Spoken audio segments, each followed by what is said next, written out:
প্রাতিষ্ঠানিক কোয়ারেন্টাইন করতে পারবো না। এবং প্রাতিষ্ঠানিক কোয়ারেন্টাইন আমরা প্ল্যান করেছিলাম প্রত্যেকটা জেলায় জেলায় হবে। যেই রোগী শনাক্ত হবে তার পরিবারকে সেখানে এনে রাখা হবে, বা হোম কোয়ারেন্টাইন দরকার নাই।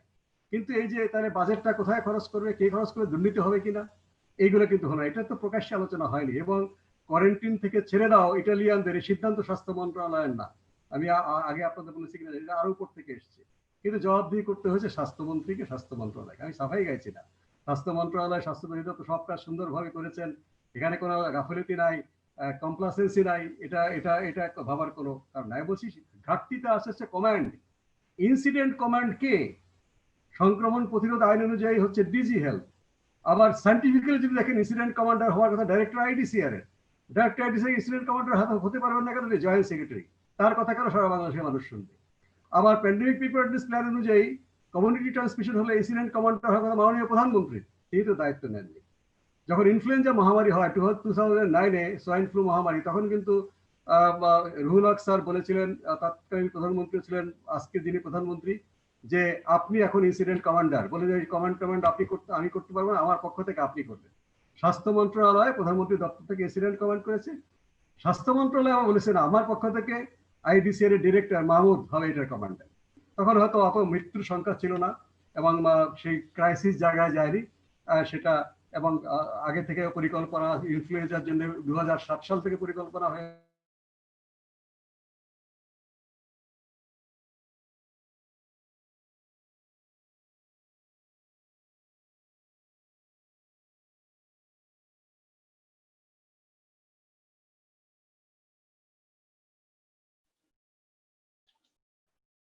মোস্তাক ভাইয়ের মানে ডিস্টার্ব করতেছে।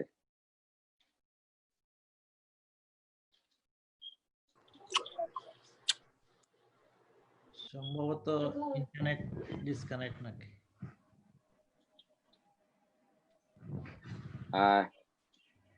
হ্যাঁ, মোস্তাক ভাইটা আমার ডিসকানেক্টেড হয়েছে। আমি একটু আমাদের পরিচয় করাই দিই। আমাদের এখানে নিউ ইয়র্ক থেকে উপস্থিত আছেন বিশিষ্ট প্রবীণ রাজনীতিবিদ কাশেম ভাই। আমাদের মাঝে টেক্সাস থেকে উপস্থিত আছেন মোস্তফা। মোস্তাক ভাই মনে হয় আমি চলে আসছি। আমাকে সিগন্যাল দিয়েছে ওয়াইফাই কোম্পানি যে সংক্ষিপ্ত বক্তব্য সংক্ষিপ্ত করো।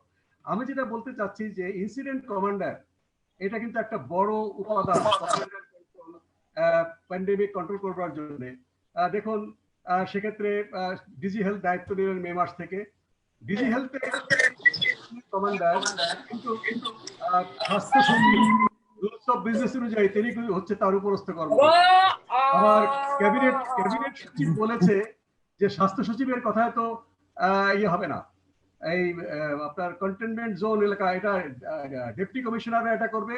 ডেপুটি কমিশনাররা তো হয় স্ট্যাটুটরি সেক্রেটারি, না হলে ক্যাবিনেট সচিবের কথা শুনবে, তারা প্রধানমন্ত্রীর দপ্তরের মুখ্য সচিবের কথা তারা শুনবে না। এই যে এইগুলো কিন্তু আমাদেরকে পরিষ্কার করে এখন ঠিক করা দরকার যে who is the incident commander. ভুল হোক শুদ্ধ সবাই সেখানেই যাবে। এবং জেলা পর্যায়ে ইনসিডেন্ট কমান্ডারকে ডেপুটি কমিশনার নাকি সিভিল সার্জন? সিভিল সার্জন হচ্ছে টেকনিক্যাল, তাহলে ডেপুটি কমিশনার আপনার ইনসিডেন্ট কমান্ডার। কিন্তু ডিজি হেলথ তিনি বললেন যে না, সিভিল সার্জন হবে আপনার ইয়ে কমান্ডার, ইনসিডেন্ট কমান্ড, মানে ওই জেলায় তিনি সিদ্ধান্ত তিনি দেবেন, সর্বশেষ সিদ্ধান্ত। কাজে এই জিনিসটা এখন ঠিক করা দরকার আছে। আমাদের এখানে সংক্রমণ কমছে, শনাক্ত হওয়ার হার 15% নিচে, কিন্তু এটা আবার বেড়ে যাওয়া বা এইরকম হারটা আরো এক মাস 2 মাস 3 মাস থাকার একটা আশঙ্কা আছে। শতকরা 20 শনাক্তের হার ছিল প্রায় 3 মাস, জুন জুলাই আগস্ট। কাজে এটাকে যদি আমরা কমিয়ে আনতে না পারি, প্রপার ব্যবস্থা না নিয়ে, ব্যবস্থা দুটো, একটা হচ্ছে রোগী শনাক্ত করে আইসোলেট করা, তাদের সাথে লোকদের কোয়ারেন্টাইন করা, আর একটা হচ্ছে স্বাস্থ্যবিধি মেনে চলা। এই দুটোকেই কিন্তু যদি সফল করতে হয়, গ্রাসরুট লেভেলে কমিউনিটিকে মোবিলাইজ করে, কমিউনিটি ভলান্টিয়ার তৈরি করে তাদের মাধ্যমে এই জিনিসটা করতে হবে। এটা করতে গেলে গ্রাসরুট লেভেলে আমাকে বাজেট খরচ করতে হবে। প্রত্যেকটা ওয়ার্ডে, বিশেষ করে শহরে, রকিব ভাই বলেছেন, আমাদেরকে একজন জনস্বাস্থ্যের দায়িত্বপ্রাপ্ত চিকিৎসক, স্বাস্থ্যকর্মীকে ডিপ্লয় করতে হবে। সেখানে বিল্ডিং করা দরকার নাই, সেখানে ওয়ার্ড কাউন্সিলর কার্যালয়ে সে বসতে পারে। কাজে এগুলো যদি আমরা করি, তাহলে সামনে যে সংক্রমণ বাড়ার একটা আশঙ্কা আছে, অথবা বাংলাদেশ দীর্ঘস্থায়ী একটা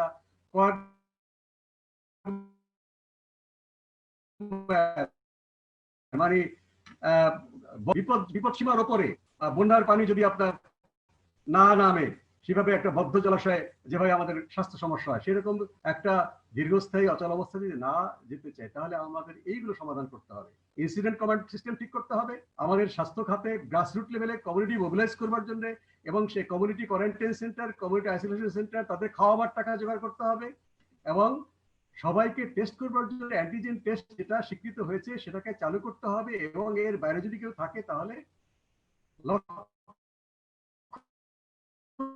দেখি তাদেরকে আইসোলেশন করে কোয়ারেন্টাইন করতে হবে। আর হাসপাতালে আপনার এখানে ব্যবস্থাপনা উন্নত করতে হবে। হাসপাতালে ব্যবস্থাপনা হচ্ছে প্রবলেম বেসড, সেই প্রবলেমটা কিন্তু সাইন্টিফিক্যালি অ্যাসেস করার কিন্তু সিস্টেম আমি জানি না সব জায়গায় আছে কিনা। এখানে ইনফেকশন প্রিভেনশন কন্ট্রোল অবস্থা খুবই খারাপ ছিল, এই জন্য ডাক্তাররা সংক্রমিত হয়েছে, টিপি নিয়ে সমস্যা ছিল।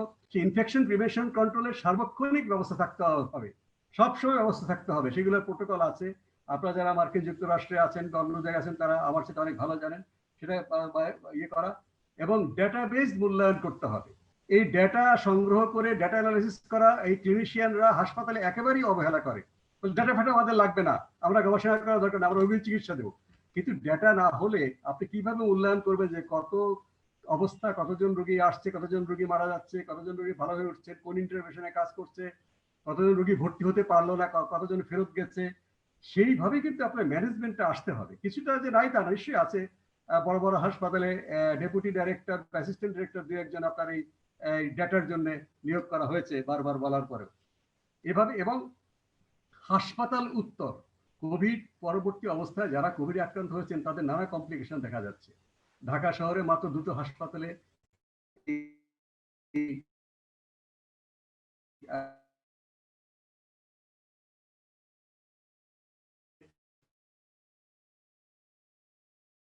অবহেলা করা যাবে না।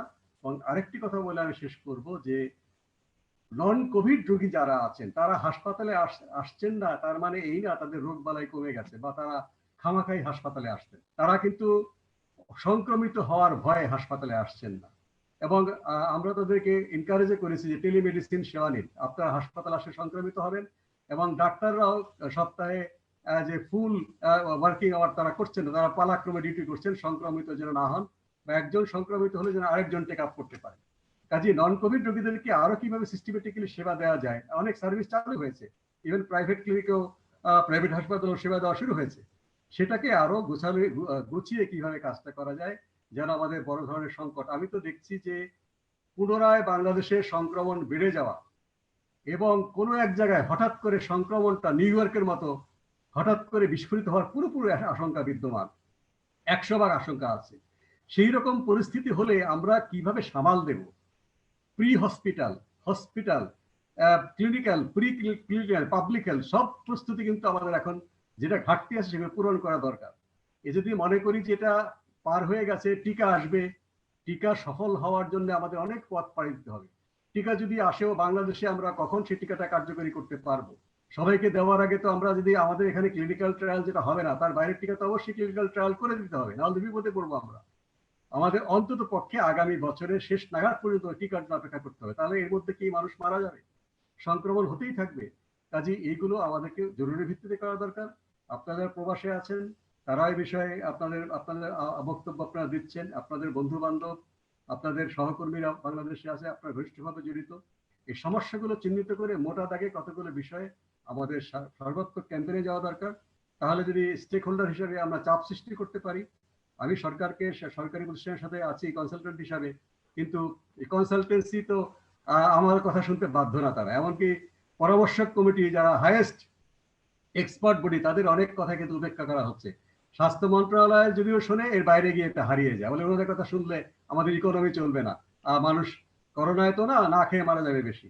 যাই হোক, আপনারা খুবই একটা ভালো উদ্যোগ নিয়েছেন, এবং দুর্নীতির বিরুদ্ধে যে সংগ্রাম আমাদের সার্বিক সংগ্রামেরই অংশ। স্বাস্থ্য খাত সহ শিক্ষা, স্বাস্থ্য এবং শিক্ষায় বাজেট বেশি, প্রজেক্ট বেস টাকা বেশি, এখানে লুটপাটের সুযোগটা বেশি। এবং রাজনীতির যে কালচার পরিবর্তন, রাজনীতি করলে কিন্তু আমরা মনে করি, আমি আদর্শবাদী রাজনীতি দলের কথা বলছি না, যে সমস্ত আদর্শবাদী রাজনীতির বিষয়ে যারা শিথিল তারা মনে করে এই সরকারি টাকা, সরকারি কন্ট্রাক্টরদের কাজ, প্রকল্প থেকেই টাকা নিয়ে আমাদের পার্টি দাঁড় করাতে হবে। ইভেন কোন আদর্শবাদী দল এই পার্টি এই সমস্ত জায়গা থেকে টাকা নিয়ে তারা পার্টি হাউস করেছে, এবং পার্টি হাউসের দলিল কার নামে হয়েছে এটা ঠিক না করার কারণে পার্টি ভাগ হয়ে গেছে। কাজে এটা রিসেন্টলি এরকম মানে আপনার এই যে কি বলে জুয়ার টাকা বা চাঁদাবাজির টাকায় পার্টি অফিস কেনা হয়েছে, সেই পার্টি অফিস কেনা হয়েছে, কোত্থেকে টাকা আসছে জবাব দিচ্ছে না, পার্টি ভাগ হয়ে গেছে। আমাদের দল ভাগ হয়েছে কিছুদিন আগে, এটা আমি কারণ বলবো যে সেই টাকাটা কোত্থেকে আসলো, সম্মেলনে খরচ হয়েছে বলতে পারি না। তাহলে টাকাটা কেন জোগাড় করা হয়? যেই টাকার উৎস বলা যাবে না সেই টাকাটা হয়, সেই টাকা দিয়ে তো পার্টি চলে না, পার্টি নষ্ট হয়, পার্টি ধ্বংস হয়। আমাদের পার্টি নানা বিপর্যয়ের পিছনে আদর্শগত সমস্যা তো আছেই, প্র্যাকটিক্যাল পলিটিক্স সমস্যা আছে, এটা একটা সমস্যা। ফান্ড কোত্থেকে আসবে? অজানা ফান্ড থেকে যদি আপনি পার্টি চালান, জবাবদিহি করতে পারেন না, পার্টিতে গন্ডগোল লাগে এবং সেই পার্টি একটা সুতার বাইরে যেতে পারে না। কারণ যারা টাকাটা দেয় তাদের স্বার্থের বিরুদ্ধে কথা বলবেন, আপনাকে 12টা বাজিয়ে দেবে।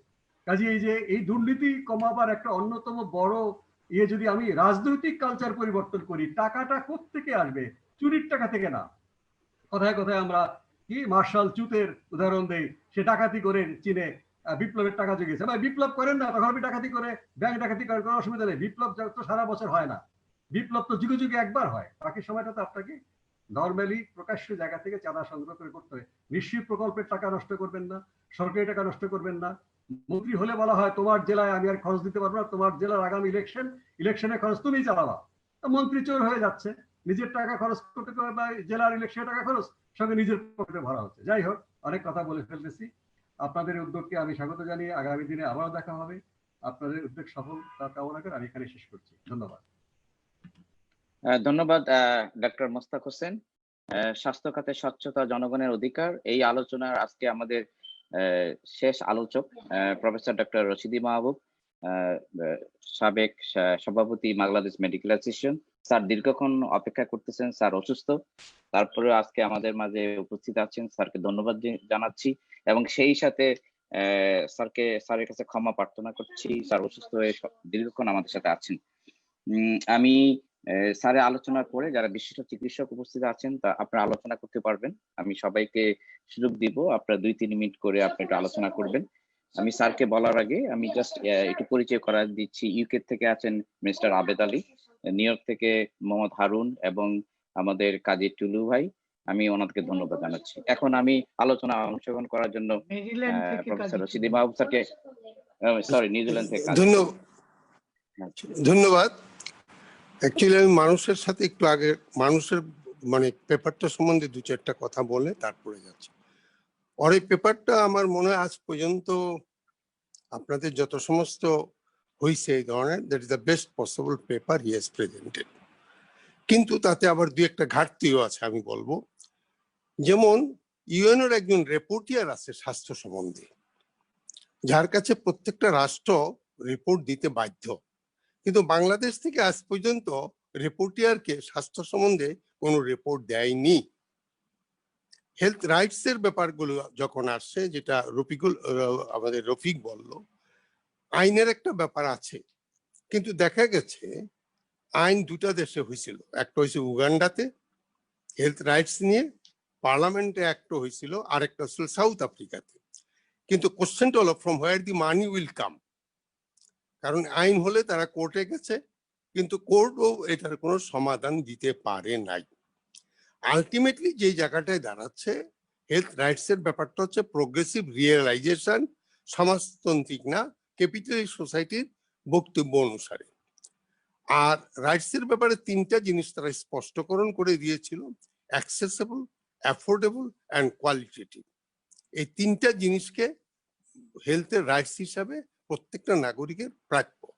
হাইয়েস্ট পসিবল যে অ্যাটেনমেন্ট আছে স্বাস্থ্যে, সেটা কিন্তু প্রত্যেকটা নাগরিকের প্রাপ্য। কিন্তু টাকার প্রবলেমটা এখানে রয়ে গেছে। আপনারা জানেন যে বিশ্ব এখন যেহেতু বিভাজন, এখন আর বিভাজন ঠিক ওইভাবে নাই, টাকাটা সবই ক্যাপিটালিস্টিক ফর্মে চলে গেছে, কিন্তু পুরানো ফ্রেমে চিকিৎসা ব্যবস্থাপনাগুলো রয়ে গেছে। ইউরোপের চিকিৎসা ব্যবস্থাপনাটা সমাজের ফ্রেমে রয়ে গেছে। আমেরিকাতে সরকারের দায়িত্ব একমাত্র ইনফেকশাস ডিজিজ ছাড়া বা জরুরি চিকিৎসা ছাড়া সরকার কোনো দায়িত্ব নেয় না, সেখানেও তারা একটা পেমেন্ট আসে।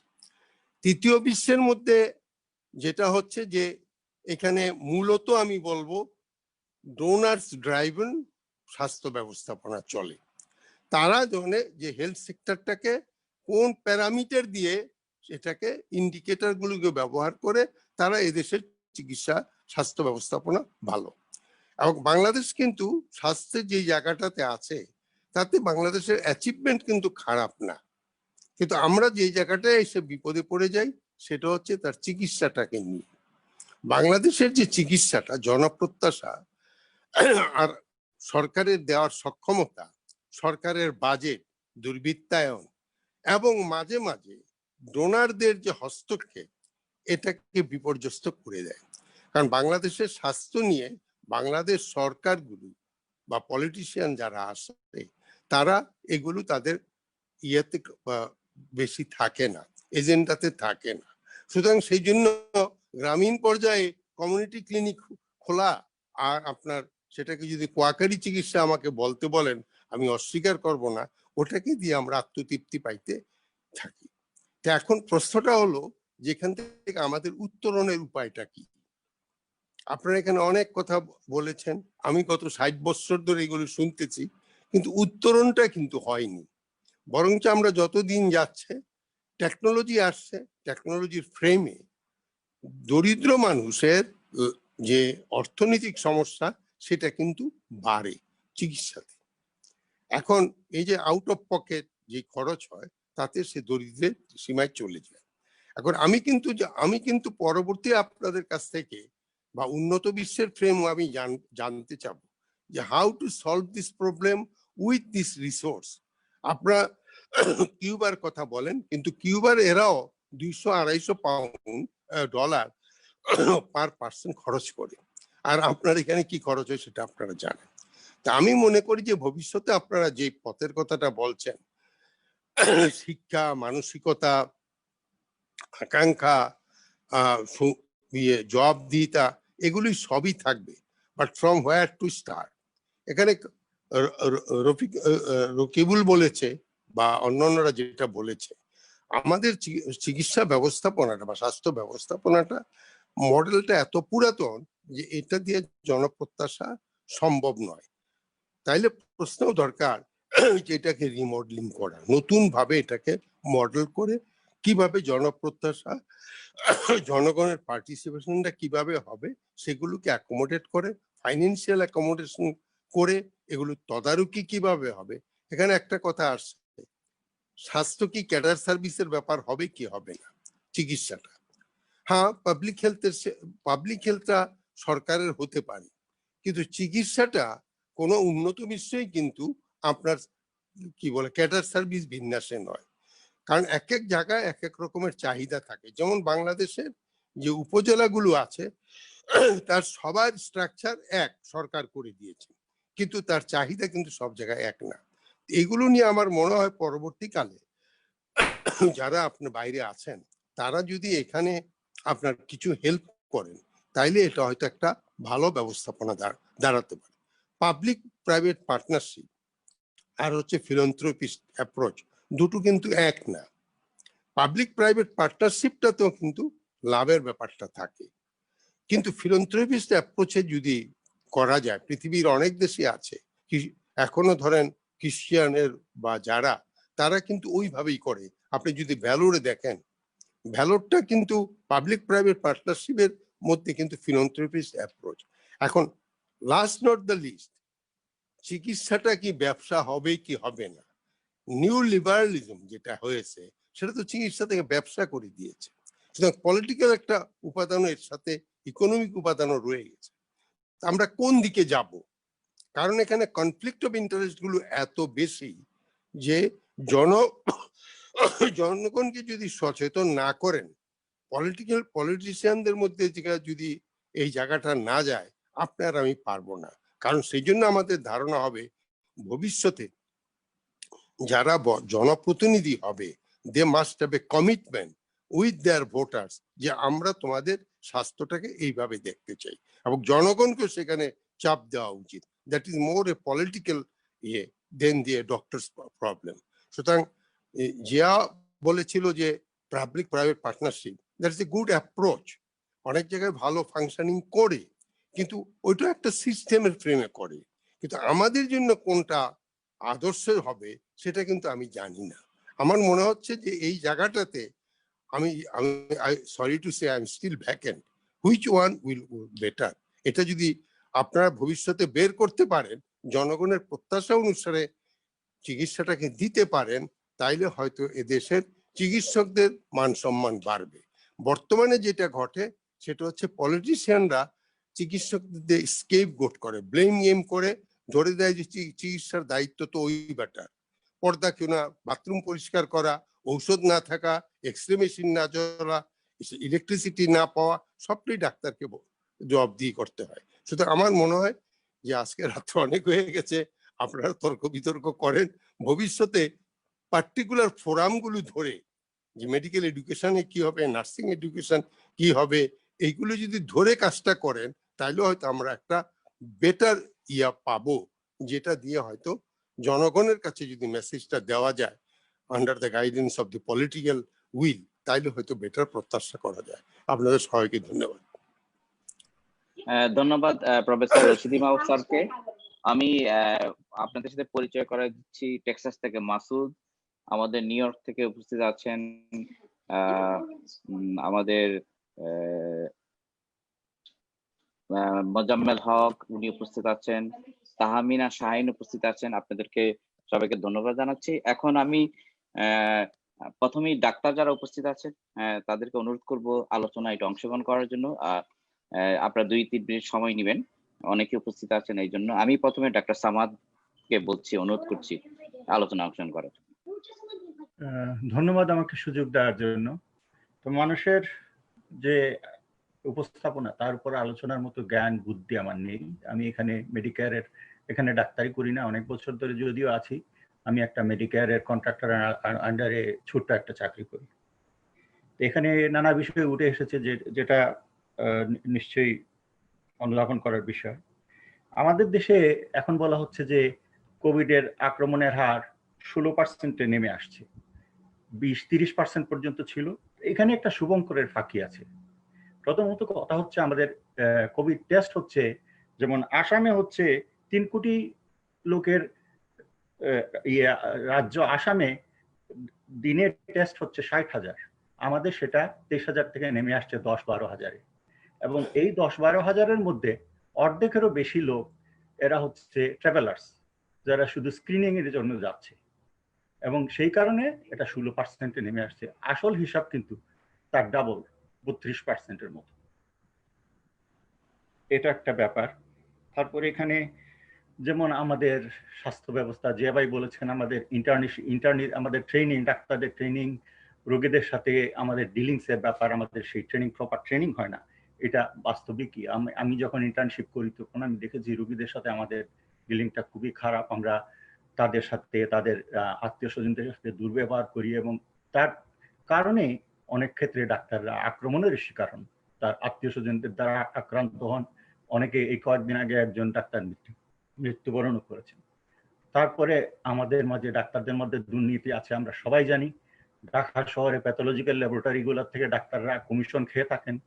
সেখানে বালতি টেস্ট করা হয়, বেশিরভাগ টেস্টই করা হয় না, টেস্ট স্যাম্পল ফেলে দেওয়া হয়, ফেলে দিয়ে ডাক্তারকে কমিশন দেওয়া হয়, এগুলো আমরা জানি। তারপর আইসিইউ ব্যবসা। আমার এক আত্মীয় ঢাকায় একটা বিরাট ক্লিনিকের মালিক, উনি আমাকে বলেছেন আইসিইউ থেকে যে টাকাটা আসে ওইটা বোধহয় আমার হালাল হয় না। অর্থাৎ সেখানেও দুর্নীতি চলে, আইসিইউ থেকে রোগী ভর্তি করা হয় শুধু টাকা আদায়ের জন্য। যাই হোক, এতগুলো জিনিস যা আমাদের দেশে ঘটছে, তার ব্যাপারে আমি আসলে খুব বেশি দিন ডাক্তারি করিনি। আমার কাছে আমি ছিলাম মোটামুটি ছাত্র জীবনে, আমি ছাত্র রাজনীতি নিয়েই ছিলাম, এবং সেটাই আমার মূল ব্যাপার, মূল বিষয় ছিল। এবং লেখাপড়া আমি খুব বেশি এখনো করি না। আমার কাছে মনে হচ্ছে যে সমস্যার মূল কারণ আমাদের জবাবদিহিতার অভাব। জবাবদিহিতার অভাব, কারণ গণতন্ত্র নাই। আমাদের অর্থমন্ত্রী, আমাদের স্বাস্থ্যমন্ত্রীর বিরুদ্ধে যে যাই বলুক, তিনি জবাবদিহি এক ব্যক্তির কাছে, এবং সেই এক ব্যক্তি কার কাছে জবাবদিহি এবং তার শক্তির উৎস কোথায়, আমরা সেটা খুঁজে বের করার চেষ্টা করবো। আমি সেই আলোচনায় যাচ্ছি না। গণতন্ত্র কেন নাই? কারণ আমাদের গণতান্ত্রিক মানসিকতার অভাব, সংগঠনের গণতন্ত্রের অভাব। সাংগঠনিক গণতন্ত্র নাই, রাজনৈতিক দলে গণতন্ত্র নাই। যে দুটো দল ক্ষমতায় আছে তাদের আমরা জানি তারা কিভাবে নেতৃত্ব নির্বাচন হয়। যেভাবে সাফিক্স এই যেভাবে বুনিয়াদী গণতন্ত্র ছিল না, ঠিক সেভাবে বাকশালী গণতন্ত্র ছিল না, সেভাবে গণতান্ত্রিক কেন্দ্রিকতাও গণতন্ত্র নয়। এবং যার কারণে আমাদের দেশের এই অবস্থায় আজকে চলে গেছে। আজকে কোথাও আমাদের দাঁড়াবার জায়গা নেই। এবং সেই সাথে আমাদের বলতে হয় এই কারণে সৃষ্টি হয়েছে নেতৃত্বের শূন্যতা। গণতন্ত্রের সংগ্রাম যে একটা নিরন্তর সংগ্রাম, সেই সংগ্রামটা আমরা ভুলে গেছি। আমরা যারা একসময় প্রগতিশীল রাজনীতি করতাম, আমরা আজকে পলায়ন পর। আমার যখন ছাত্র ছিলাম তখন আমার সমস্ত সময় উজাড় করে দিয়ে কাজ করেছি, সংগঠন দাঁড় করিয়েছি, আন্দোলন করেছি। তারপর যখন আমি সংসার হয়েছে, আমার শিশু সন্তান হয়েছে, তখন আমি দেশপ্রেমের চেয়ে আমার সন্তানের প্রতি ভালোবাসাটাই মুখ্য হয়ে উঠেছে। আমি পালিয়ে এসেছি এদেশে। এটা হচ্ছে আমার নিজের আত্মোপলব্ধি। যদি আমরা সেই মানসিকতা থেকে বেরিয়ে আসতে পারি, দেশকে যদি সত্যি ভালোবাসতে পারি, সেই ফুকুশিমার সেই ভলান্টিয়ার্সদের মতো আবার যদি 60-এর পরে দেশে ফিরে যেতে পারি, তাহলে বোধহয় আমরা কিছু করতে পারবো, দেশে গণতন্ত্র প্রতিষ্ঠার আন্দোলন করতে পারবো। এখানে সমাজতন্ত্রের কথা বলা হয়েছে যে কিউবাতে স্বাস্থ্য ব্যবস্থা খুবই ভালো, ইত্যাদি ইত্যাদি। হ্যাঁ, কিউবাতে অনেক ভালো, কিন্তু সমাজতন্ত্রের নামে যা করা হয়েছে সোভিয়েত ইউনিয়নে, তাতে সমাজতন্ত্রের ক্ষতিই করা হয়েছে। আজকে দেখেন এই যে আমেরিকাতে যে জনগণের অধিকার নিয়ে যারা অধিকার নিয়ে কথাবার্তা বলছেন, তাদেরকে এক কথায় যে সোশ্যালিস্ট বলেই আর কিছুই বলতে হয় না। তাদেরকে মানে জনগণের সাধারণ মানুষের কাছে বুঝিয়ে দেওয়া হয় দে আর সোশ্যালিস্ট, কাজে এদেরকে বর্জন করতে হবে। সেখানে গণহত্যা করা হয়েছে। আজকেও আমি শুনি যে স্টেলিনের উদযাপন করা হয়, কিন্তু স্টেলিন লক্ষ লক্ষ লোকের মৃত্যুর জন্য দায়ী। সে কথা আমাদের স্বীকার করতে হবে। যদি আমাদের সংগঠন দাঁড় করাতে হয়, গণতন্ত্র যদি অর্জন করতে হয়। আমরা জানি যার নিকোলাস এবং তার ছেলে 13 বছরের ছেলেকে হত্যা করা হয়েছিল লেনিনের নেতৃত্বে, লেনিনের আদেশে। রাজেশ ভাই, সময়ের দিকে খেয়াল করেন। তা আমি এখানে বক্তাকে এতক্ষণ সময় দিলে তো আমরা খুবই অসুবিধায় পড়ে যাব। ঠিক আছে, আমি ধন্যবাদ। আমি আমার বক্তব্য এখানেই শেষ করছি। আমি আলী নূরকে পরিচয় করে দিচ্ছি। আমাদের সাথে উপস্থিত আছেন শ্যামদা, উনি ড্রাইভ করছেন এবং সেই সাথে আমাদের সাথে স্টিল ওনার কমিটমেন্ট, উনি অনুষ্ঠানটা লাইভ দেখছেন। আর আমি এখন অনুরোধ করব ডাক্তার সন্দীপকে কিছু বলার জন্য, সন্দীপ গুপ্তকে।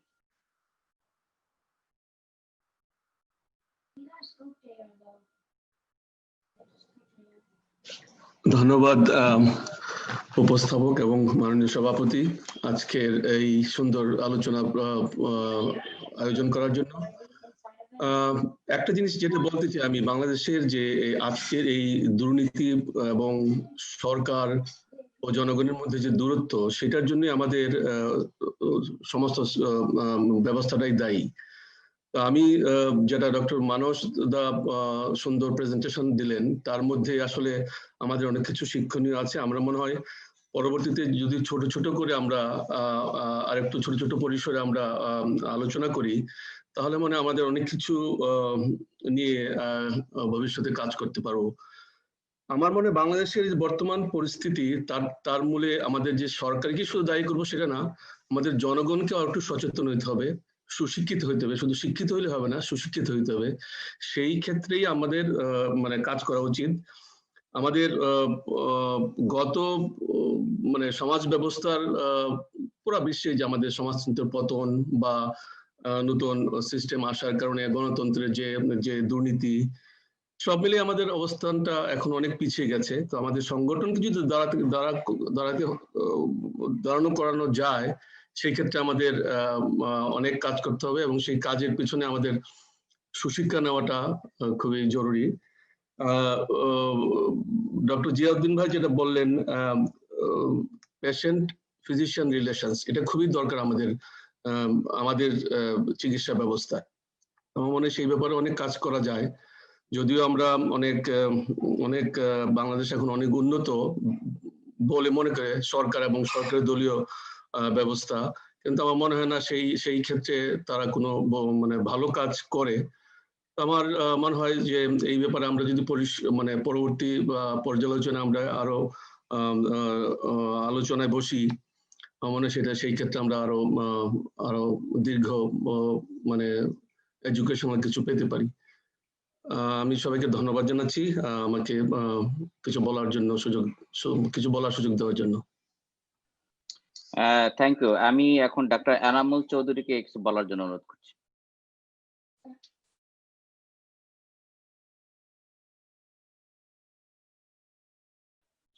আপনি একটু আনমিউট করে নেন, এনামুল ভাই, আপনি একটু আনমিউট করে নেন।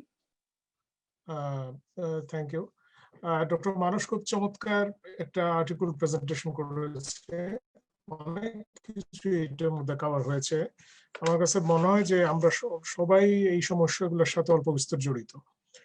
আমি দুটা ঘটনার কথা আমি আপনাদেরকে বলতে চাই, সেটা একটা স্বাস্থ্য ব্যবস্থার চিত্রটা আমাদের সামনে উঠে আসবে।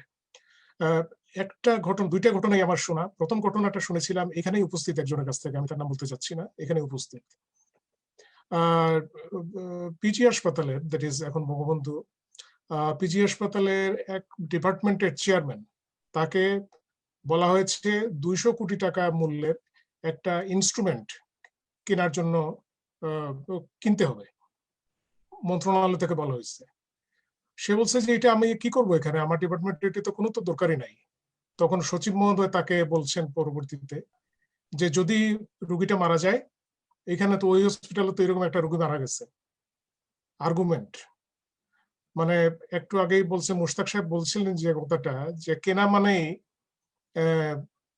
সবাই কিনতে চায় সবকিছু। এখানে সে কেনার ব্যাপারটা, যে 200 কোটি টাকার ব্যাপারটা, সেই চেয়ারম্যান সাহেব শেষ পর্যন্ত কিনতে বাধ্য হয়েছে।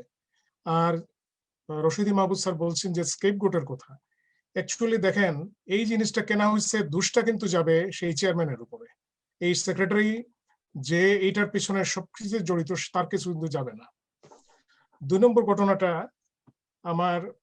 এইখানে আমার 20 মিনিট দূরত্বে থাকেন আমার বন্ধু, তারা দুইজনই এক দম্পতি, ডাক্তার দম্পতি। 25 বছর আগে ডিজি অফিসে ওনার বদলির তদবির করতে গেছেন। ডেপুটি সেক্রেটারি না কি বলে জানি, ওই ডেপুটি ডাইরেক্টর মনে হয়, বা অথবা কি ডেপুটি ডাইরেক্টর, উনি বলছেন যে দেন তাড়াতাড়ি টাকাটা দিয়ে দেন। তো উনি 500 টাকা দিচ্ছেন ওনার সাথে, হাতে দেওয়ার সাথে সাথে উনি মাথায় টুপি, উনি টুপির নিচে টাকাটা ঢুকিয়ে দিচ্ছেন, 500 টাকাটা দিয়ে বলছেন নামাজের সময় গেছে, নামাজে যাচ্ছি আমি। এইটা হইলো গিয়া একটা চরিত্র। এই চরিত্র বা সারা বাংলাদেশের মধ্যে আছে, আমরা জানি, এটার মধ্যে বসবাস করে আছি আমরা। আমি 20 বছর আগে আমেরিকায় চলে এসেছি, আমি যদি সেখানে থাকতাম হয়তো আমিও সেইভাবেই একজন হয়ে যেতাম। কিন্তু সমস্ত সমস্যাগুলোর কথা বলছেন ডক্টর মুশতাক, তার ঘনিষ্ঠ বন্ধু ডক্টর মঞ্জুর কিছুদিন আগে মারা গেছে। সে আমার ভাইরা ভাই, আমার ওয়াইফের বড় বোনের হাজবেন্ড। ডক্টর মুশতাক তারকে অনেক হেল্প করছেন বিভিন্ন ভাবে। সে মারা যাওয়ার আগে যখন সে হসপিটালে ভর্তি ছিল, যে হসপিটালে সে ইউরোলজিস্ট, সেই হসপিটালে ভর্তি ছিল, সে আমাকে টেলিফোন করছে হসপিটাল থেকে যে দয়া করে আমাকে সিএমএইচ এ পাঠানোর একটা ব্যবস্থা করেন। সে জানে যে আমার একটা সুযোগ ছিল। এই অবস্থার মধ্যে তাদের কাছ থেকে আমি শুনছি যে ডাক্তাররা, একদম নতুন ডাক্তার যাদেরকে চাকরি দেওয়া হয়েছে, সেই ডাক্তাররা সেখানে থাকতো। ডাক্তাররা তার বেডের কাছে যেত না, দূর থেকে লোকজন বিছানার মধ্যে ঔষধগুলা ছুড়ে দিত। এইরকম একটা অবস্থার মধ্যে বাংলাদেশের ডাক্তাররা যে চালাইতেছে, আমার কাছে মনে হয় যে এইটা দেশটা কিভাবে চলতেছে, এই জবাবদিহিটা কোন পর্যায়ে এই জবাবদিহিটা আছে।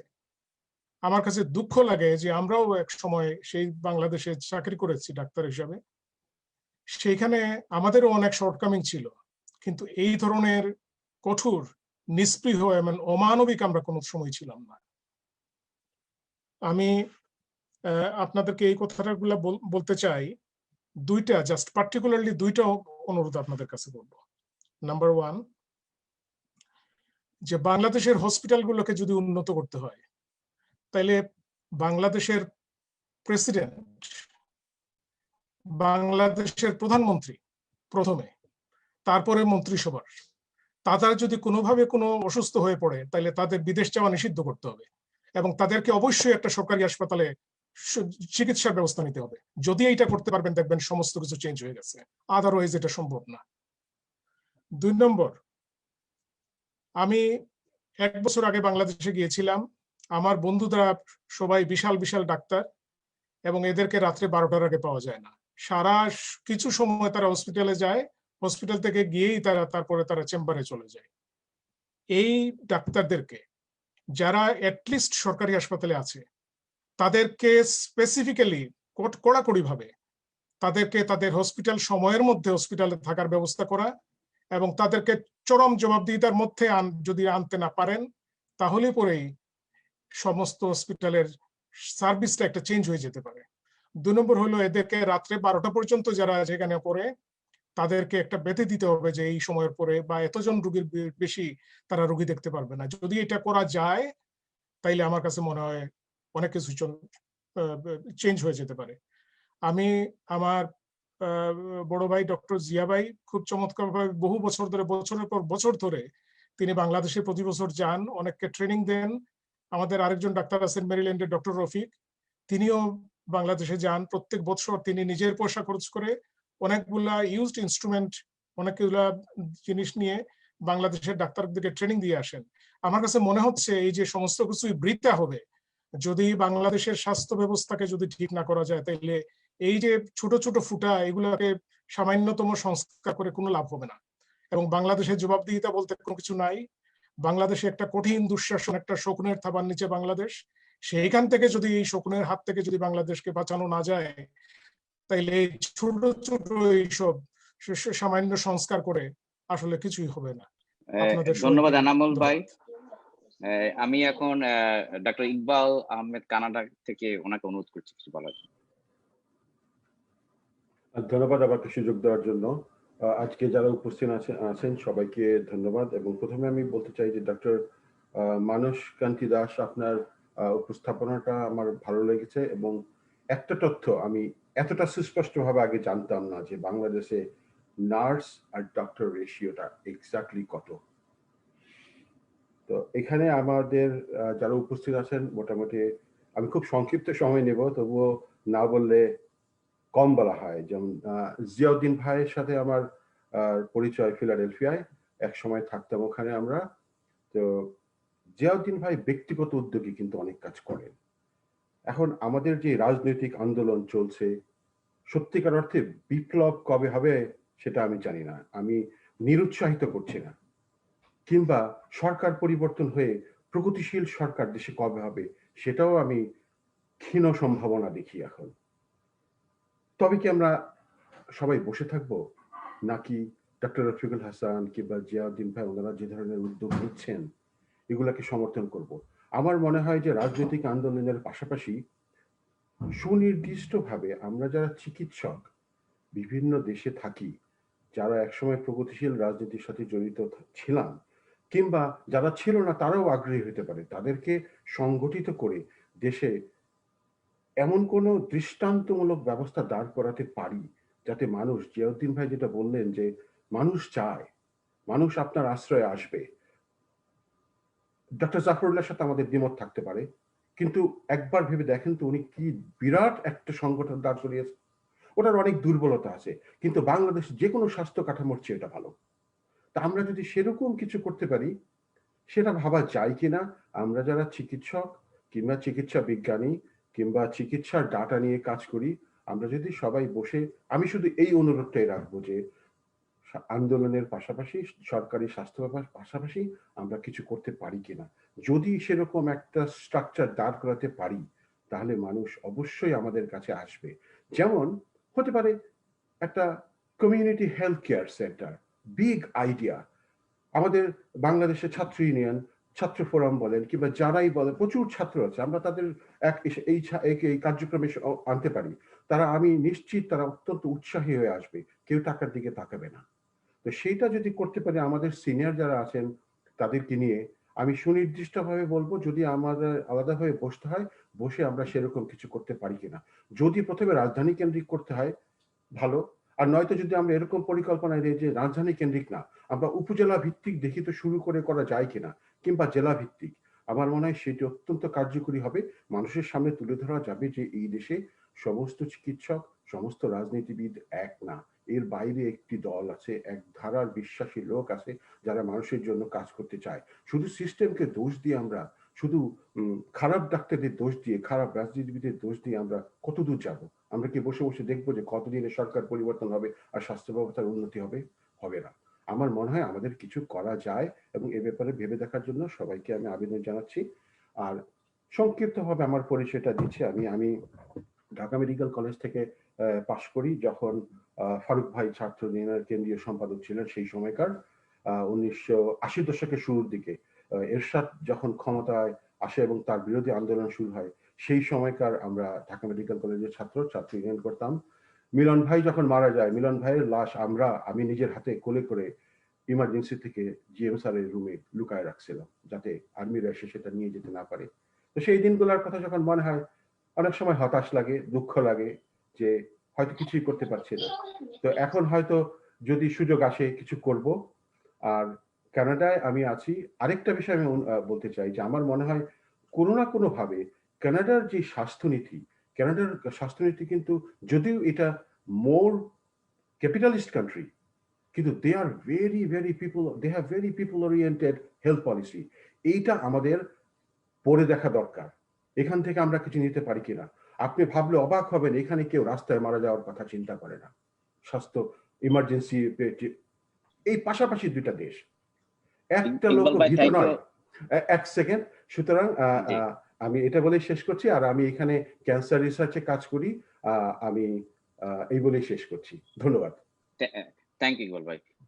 আমাদের ইউকে থেকে উপস্থিত ছিলেন ডাক্তার সেলিম ভুইয়া। উনি অসুস্থতার কারণে সভাপতির অনুমতি নিয়ে উনি বিদায় নিয়েছেন।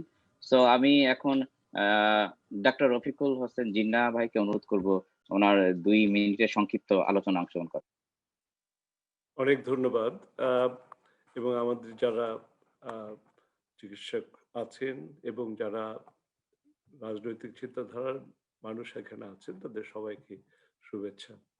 আমার খুবই ভালো লেগেছে ডক্টর মানুষদের তথ্যমূলক আলোচনা, সেখানে সেটাও দেখেছি, শুনেছি, এমন খুব আমি ওনাকে ধন্যবাদ জানাই যে অনেক তথ্য উনি প্রকাশ করেছেন।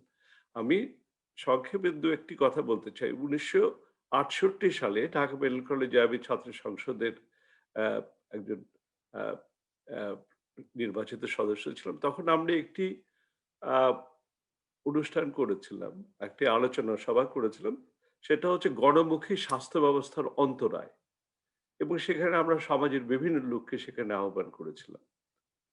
এবং সেখানে সাধারণ মানুষ বলেছিল যে কিভাবে আমাদের স্বাস্থ্য, আজকে এত বছর পরেও আমরা ওই একই ব্যাপার নিয়ে আলোচনা করছি। এটাই আমাদের সবচেয়ে বড় দুর্ভাগ্য। আমার মনে আছে যে মুক্তিযুদ্ধের সময় আমরা ফিরে এসে পরীক্ষা দিয়ে ডাক্তার হয়েছি, সেই 65 সালের ছাত্র এবং সুদীর্ঘ সময়ের পরে এসেছি।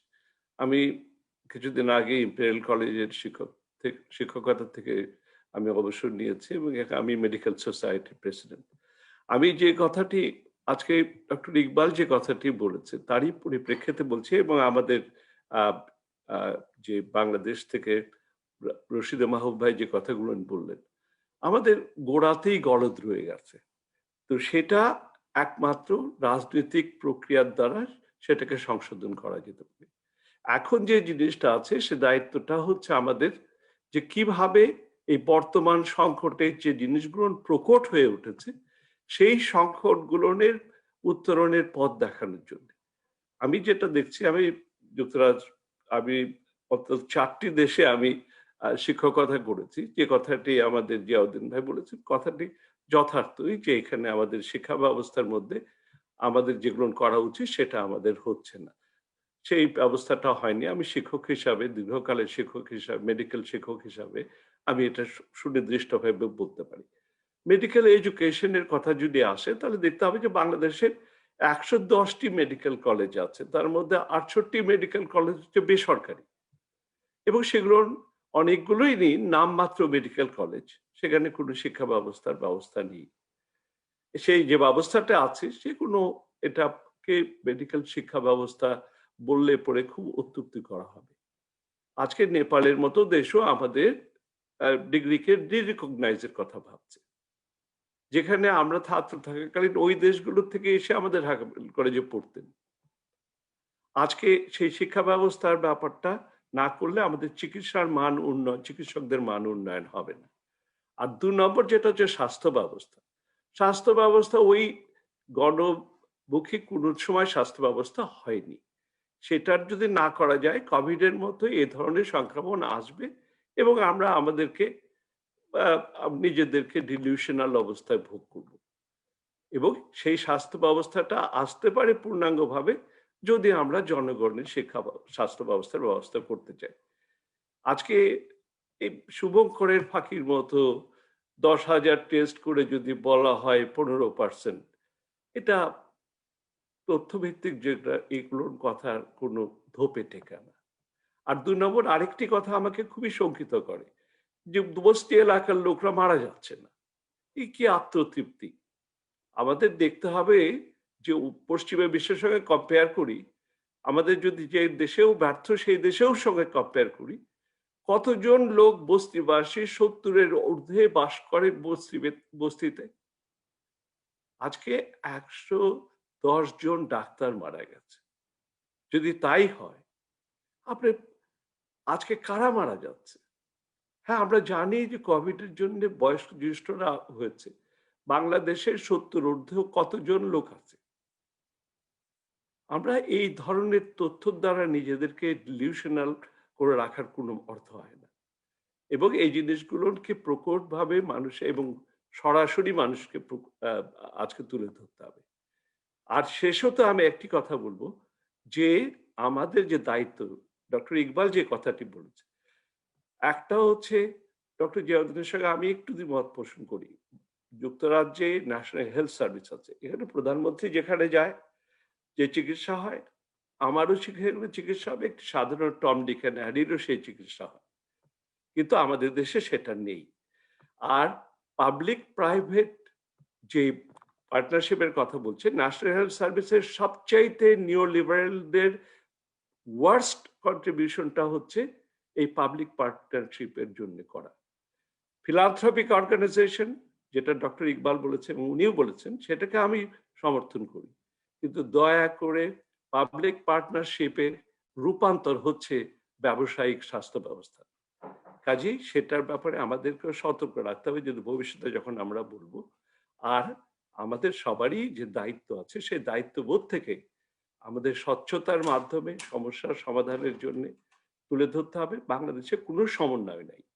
আমি প্রতি বছর বাংলাদেশে যাই এবং আমি প্রতিটি বাড়ি আমি মেডিকেল ছাত্রদের পড়ানো থেকে আরম্ভ করে আমি জুনিয়র ডাক্তারদের সঙ্গে যেগুলো আলোচনা সেগুলো নিয়ে যাই।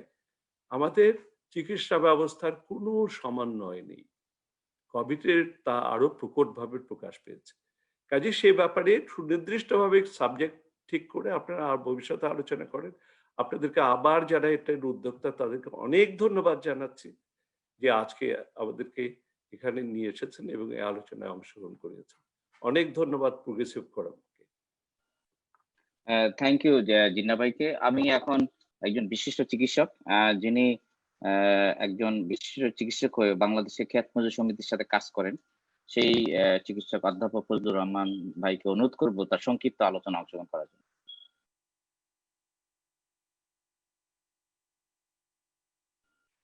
ফজলু ভাই আনমিউট করে নেন, একটু আনমিউট করে নেন। ধন্যবাদ ডক্টর আজিজ।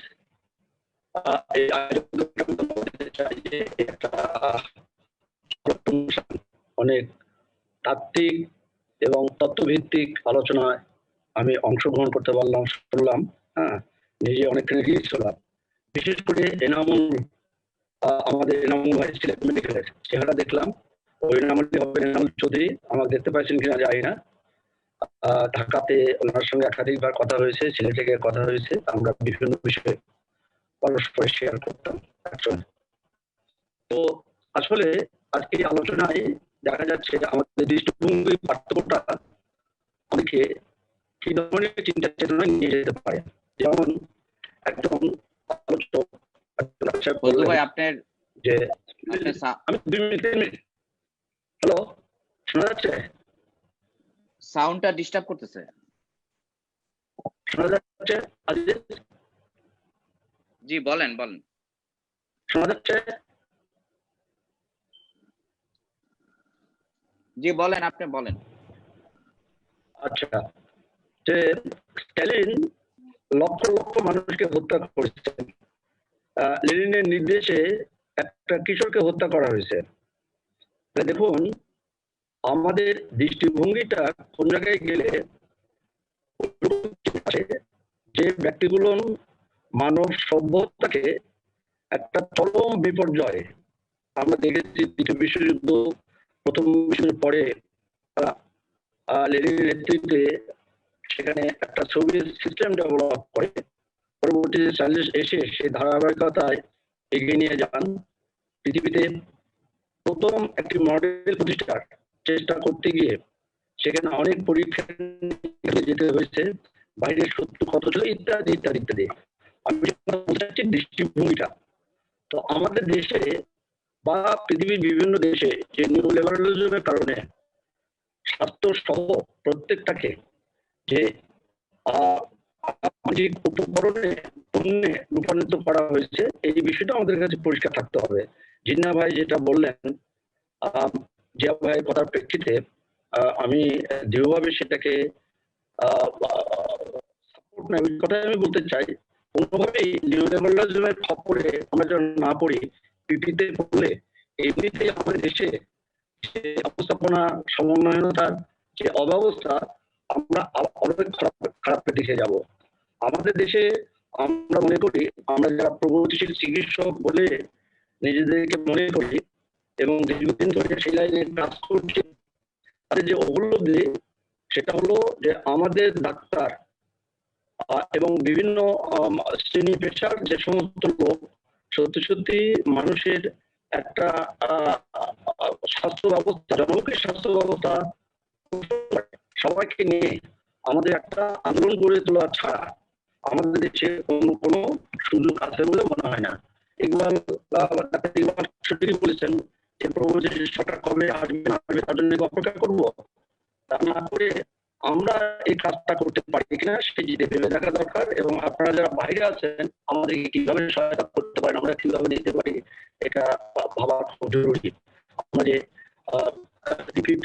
যেটা করেছি সকল চিকিৎসকদের একটি মঞ্চ, সেই মঞ্চে সব প্রগতিশীল চিকিৎসক আসবেন এবং তাদের নেতৃত্বে একটা জনমুখী স্বাস্থ্য ব্যবস্থা জন্য আন্দোলন সংগ্রাম আমরা গড়ে তুলতে চাচ্ছি। সেখানে বিভিন্ন রাজনৈতিক ব্যক্তিত্ব, রাজনৈতিক দল এক পর্যায়ে একত্রিত হয়ে সমন্বিত ভাবে আমরা আন্দোলন করে যদি সরকারকে বাধ্য করতে পারি, তবে সরকারের কিছুটা সম্ভব স্বাস্থ্যের ক্ষেত্রে কিছু করা, নাহলে সরকার বদল করার আন্দোলনে আমাদের যেতে হবে শেষ পর্যন্ত।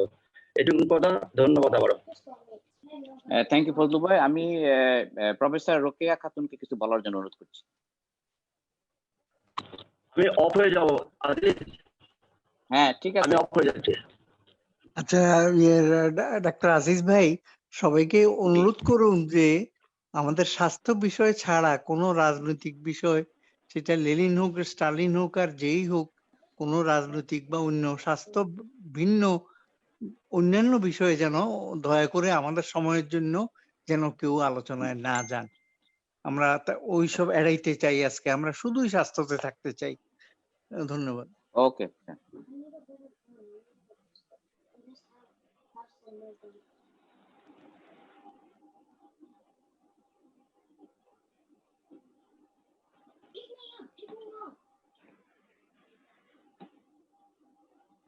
আনমিউট করে নেন, একটু আনমিউট করে নেন। হ্যাঁ, আনমিউট হয়নি, করছি তো। হয়েছে? হ্যাঁ হয়েছে।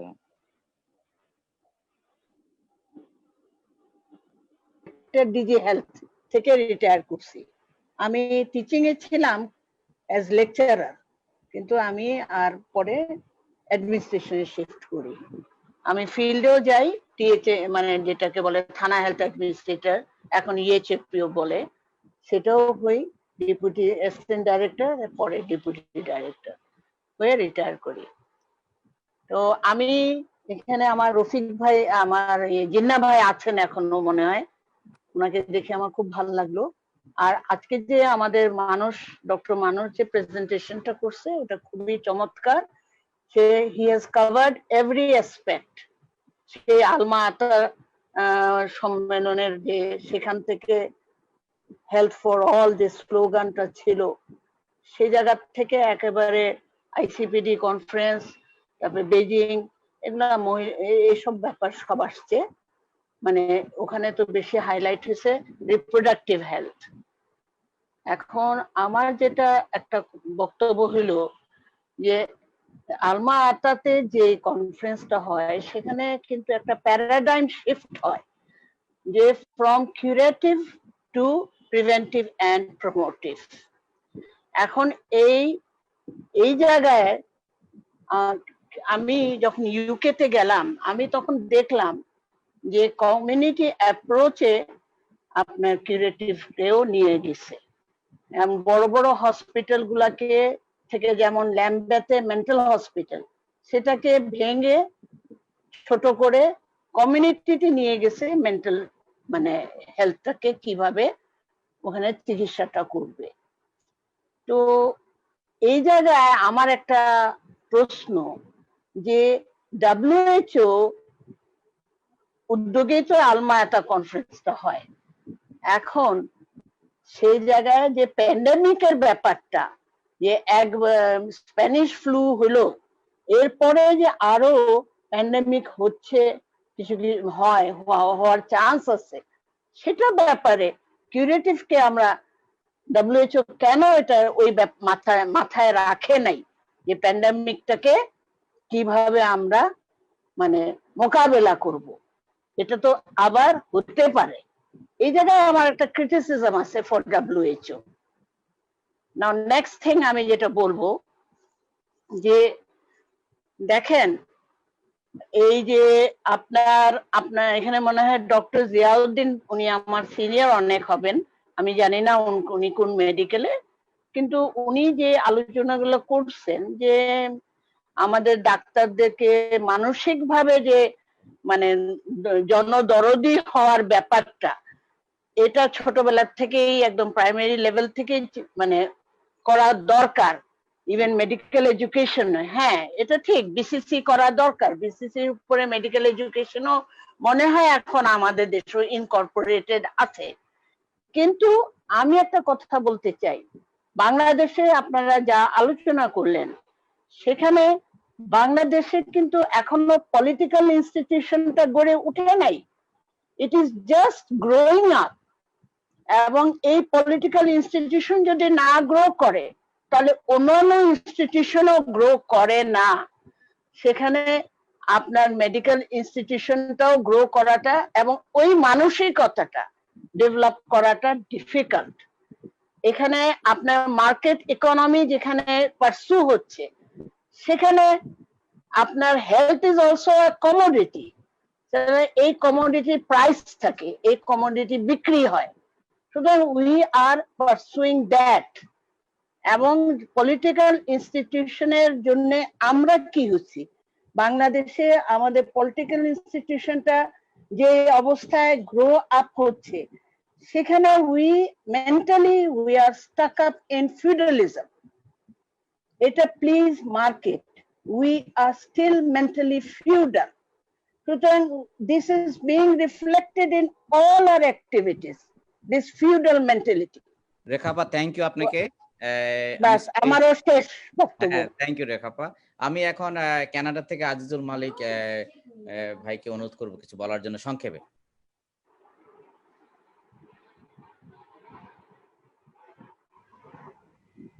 মাননীয় সভাপতি এবং এখানে যারা উপস্থিত রয়েছেন, বিশেষ করে ডক্টর মানস দাস, তার পারিবারিক যে বিপর্যয়, তার মধ্য দিয়েও তিনি তার পেশাদারিত্ব বজায় রেখে যে কাজটি করেছেন, এজন্য আমি অত্যন্ত কৃতজ্ঞ।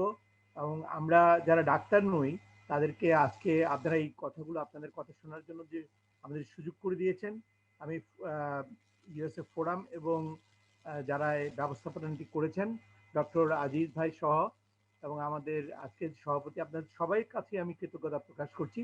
তো আপনাদের কথা শুনে যেটা মনে হয়েছে, আপনারা সবাই কিন্তু কোনো না কোনোভাবে প্রকাশ করেছেন যে আমাদের যে স্বাস্থ্য বিষয়টি এত বিশাল এবং যে অব্যবস্থাপনা, এর মূলে রয়েছে কিন্তু রাষ্ট্রীয় অব্যবস্থাপনা। তো রাষ্ট্রীয় অবস্থাপনা যদি আমরা দূর করতে না পারি, তাহলে পরে আমরা যতই বিদ্যা অর্জন করি এই স্বাস্থ্য ক্ষেত্রে, যতই 3-4টে ডিগ্রি করি, পিএইচডি করি মেডিকেল সায়েন্সের উপরে, এই অবস্থা তো পরিবর্তন করা যাবে না। আমরা সেটা সবাই বুঝি। তার মানে হচ্ছে আমাদের দেশের রাষ্ট্র পরিচালনার খোল নলছে সবকিছু পরিবর্তন করে ফেলতে হবে। সেটা সম্ভব একটা ওভারঅল একটা পুরো সংস্কার, তার মানে একটা বৈপ্লবিক পরিবর্তন ছাড়া এই জিনিসগুলো আপনারা যারা সবাই বিজ্ঞজন রয়েছেন, যেগুলো চিন্তা করছেন, এগুলো কোনোদিনই বাস্তবায়িত করা যাবে না। তো সেই লক্ষ্যে আমাদেরকে আপনারা যার যার যে আপনাদের যে গণ্ডি রয়েছে, যে প্রাতিষ্ঠানিক শিক্ষার যে গণ্ডি রয়েছে, সেখান থেকে সেইগুলো মাথায় রেখে আপনারা যদি কাজ করেন যে কিভাবে একটা সার্বিক পরিবর্তন করা যায়, তাহলে আমার মনে হয় যে আপনাদের যে এই যে অর্জিত জ্ঞান, অর্জিত বিদ্যা, এগুলো সব আমাদের দেশের গঠনের, সমাজ গঠনের কাজে অত্যন্ত ভালোভাবে, ইতিবাচকভাবে আপনারা সেগুলো কাজে লাগাতে পারবেন। সবাইকে অসংখ্য ধন্যবাদ জানাচ্ছি আমাকে দুটো কথা বলার জন্য। ধন্যবাদ। Thank you. আমি এখন অনুরোধ করছি doctor Arifur Rahman, paediatric surgeon, উনি ঢাকা থেকে উপস্থিত আছেন দীর্ঘ সময় ধরে, আপনি কিছু বলার জন্য।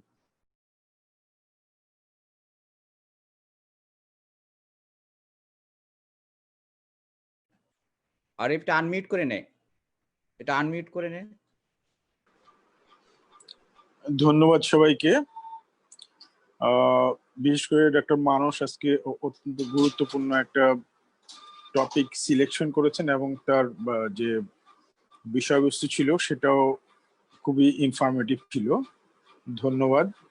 এবং ওনার আসলে যে মানসিক অবস্থা, সেই মানসিক অবস্থাটাও মানে একটা আমাদের আসলে খুব ইয়ের মধ্যে ফেলেছে, যে এই মানসিক অবস্থার মধ্যে উনি যে পেপারটা রেডি করতে পেরেছেন এবং চমৎকার একটা উপস্থাপনা দিয়েছেন, এই জন্য তাকে ধন্যবাদ।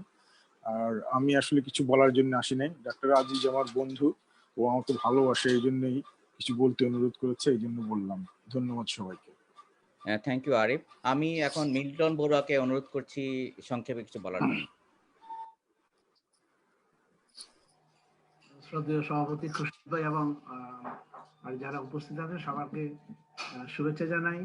আপনি একটা এই যে ডক্টর মানস একটা সুন্দর উপস্থাপনা দিয়েছেন এবং আপনি মানে অনেক চিকিৎসা বিজ্ঞানী চিকিৎসা আমাদের মাঝে আলোচনা করেছেন। আমি এগুলো শুনে খুবই অনেক কিছু জানতে পারলাম আসলে এইতে। কিন্তু আমি একটা জিনিস শেয়ার করতে চাচ্ছি, শুধু আমাদের জানাও থাকতে পারে না থাকতে পারে, একটা জিনিস শ্রদ্ধা জানাতে চাই।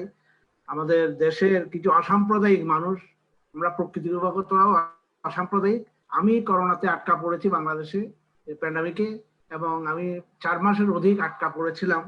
সেখানে যে জিনিসটা দেখলাম যে অনেকে মারা গেছে, লাশটাকে গ্রামে আনতে দেবে না, এরকমও কিছু কিছু সিচুয়েশন দেখা গেছে। কিন্তু অন্য সম্প্রদায়ের মানুষ আছে কিংবা নিজ সম্প্রদায়ের মানুষ আছে, তারা এখানে এই লাশটাকে শেষ বিদায় দেওয়ার জন্য কাজ করে গেছেন। তারা ওখানে সম্প্রদায়ের কোনো চিন্তা করেনি। আমি তাদের প্রতি শ্রদ্ধা জানাই, অভিনন্দন জানাই।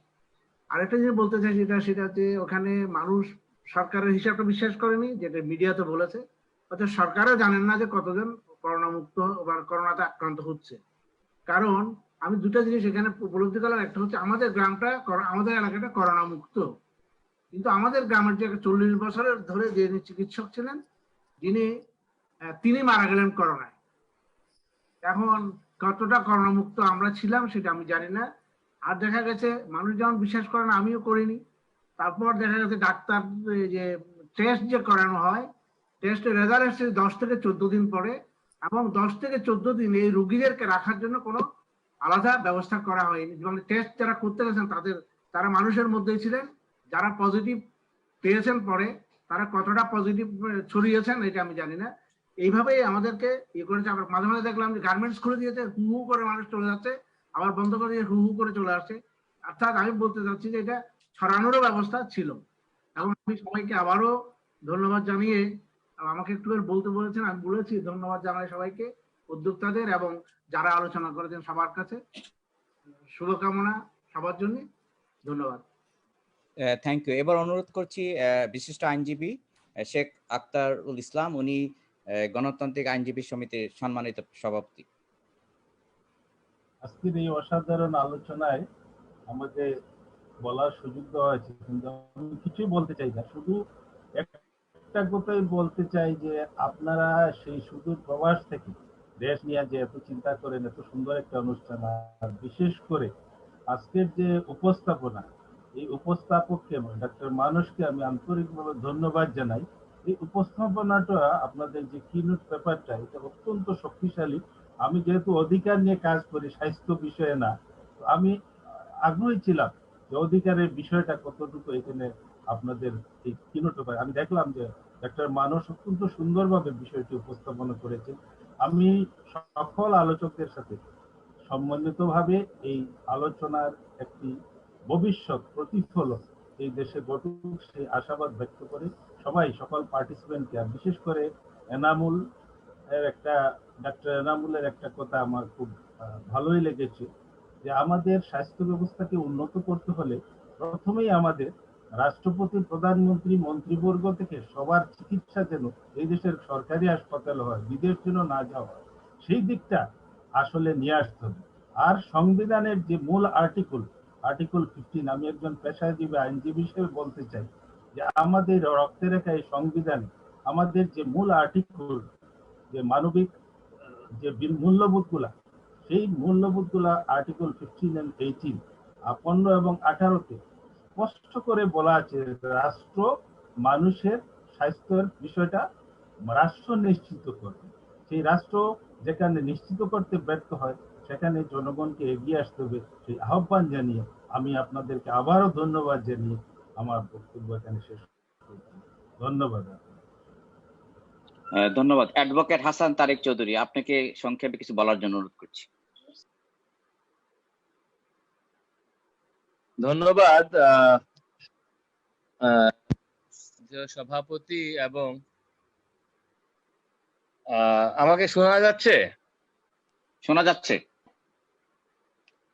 আচ্ছা, আমি আসলে মানে মোটেও বলার জন্য প্রস্তুত ছিলাম না।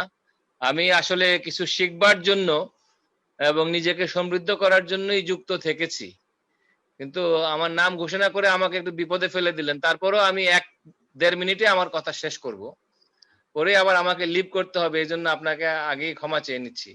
সেটা হলো যে মানে সব আলোচনা আমি শুনেছি, এবং প্রথমত আমি ধন্যবাদ জানাই আজকের এই সুলিখিত প্রবন্ধ, যেখানে ডক্টর মানস খুব ক্যাটাগরিক্যালি বলেছেন যে কিউবার উদাহরণ দিয়ে বলেছেন যে একটা আদর্শ ভিত্তিক দর্শন, মানে আদর্শ ভিত্তিক চেতনা বা দর্শন ছাড়া কখনোই জনগণের স্বাস্থ্য ব্যবস্থা গড়ে ওঠে না।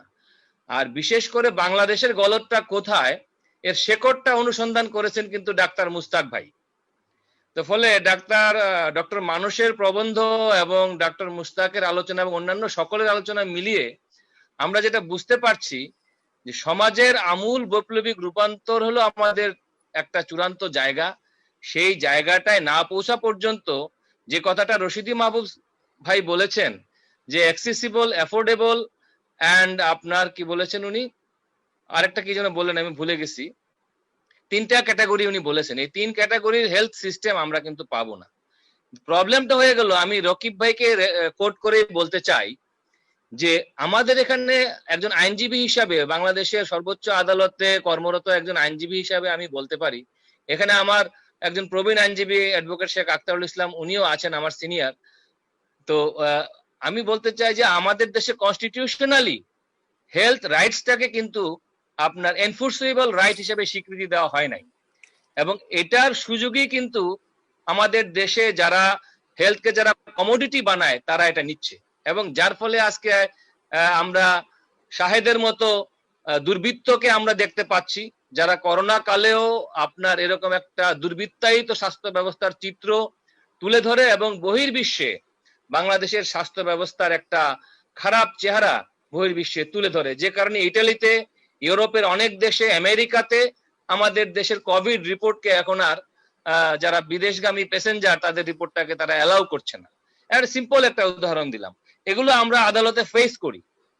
ফলে আজকে যে উদ্যোগটা আপনারা নিয়েছেন it is very important and very timely, এবং আমরা মনে করি যে আমাদের চিকিৎসকদের যে পিপলস হেলথ ফোরামের যে আইডিয়াটা যেটা গড়ে উঠেছে, এটাকে যদি এনহ্যান্স করা যায়, আমরা যারা আইনজীবী আছি আমরা আইনগত সহায়তা দিয়ে আপনাদের পাশে থাকব। এই লড়াইয়ে আমরাও আছি, এই প্রত্যয় ব্যক্ত করে আপনাদের সবার সুস্বাস্থ্য কামনা করে আমার কথা শেষ করছি। ধন্যবাদ। Thank you. আমি এখন মাসুদুর রহমান টেক্সাস থেকে অনুরোধ করব কিছু বলার জন্য সংক্ষেপে।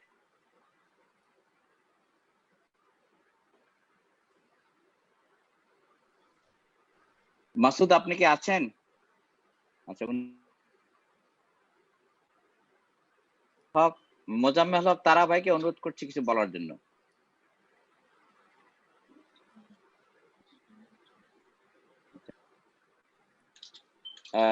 ওকে, উনিও নাই। উৎপল দা, আপনি কি আছেন? আমি উৎপল দত্ত জর্জিয়া থেকে, ওনাকে কিছু বলার জন্য অনুরোধ করছি। ধন্যবাদ আজকের এই সভার সভাপতি এবং উপস্থিত যারা আছেন সবাইকে শুভেচ্ছা জানাচ্ছি। আজকের যে পরিপত্র বা পেপারটা পড়েছেন ডাক্তার মানস, ওনাকেও আমি অভিনন্দন জানাতে চাই। চমৎকার ভাবে হিউম্যান রাইটস থেকে শুরু করে হেলথ রাইটস ইত্যাদি বিষয়গুলো এসছে। আমি নিজে সমৃদ্ধ হয়েছি। ইতিপূর্বে আমরা আরেকটা আলোচনা সভা করেছিলাম, সেখানে সাইদ ভাই ছিলেন, মোস্তাক ভাই ছিলেন, লেনিন ভাই ছিলেন। সেখানেও আমরা কতিপয় সুপারিশ বের করে এনেছিলাম সেই আলোচনার মধ্যে দিয়ে, 7টা সুপারিশ মূলত। তো এই আলোচনা থেকেও কিছু সুপারিশ নিশ্চয়ই এসছে, যেগুলো লিপিবদ্ধ করে আমার মনে হয় মানুষের মধ্যে ছড়িয়ে দেওয়ার কাজটা যদি আমরা করতে পারি, মানুষকে সচেতন করতে পারি, তাহলে আমাদের এই আয়োজনের সফলতা আসবে। সবাইকে ধন্যবাদ জানিয়ে আমার বক্তব্য শেষ করছি। Thank you very much.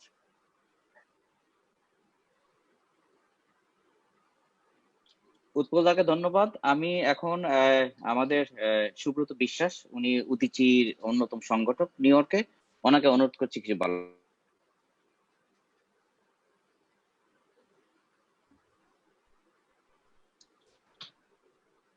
বিশ্বাস দা, আপনি আছেন?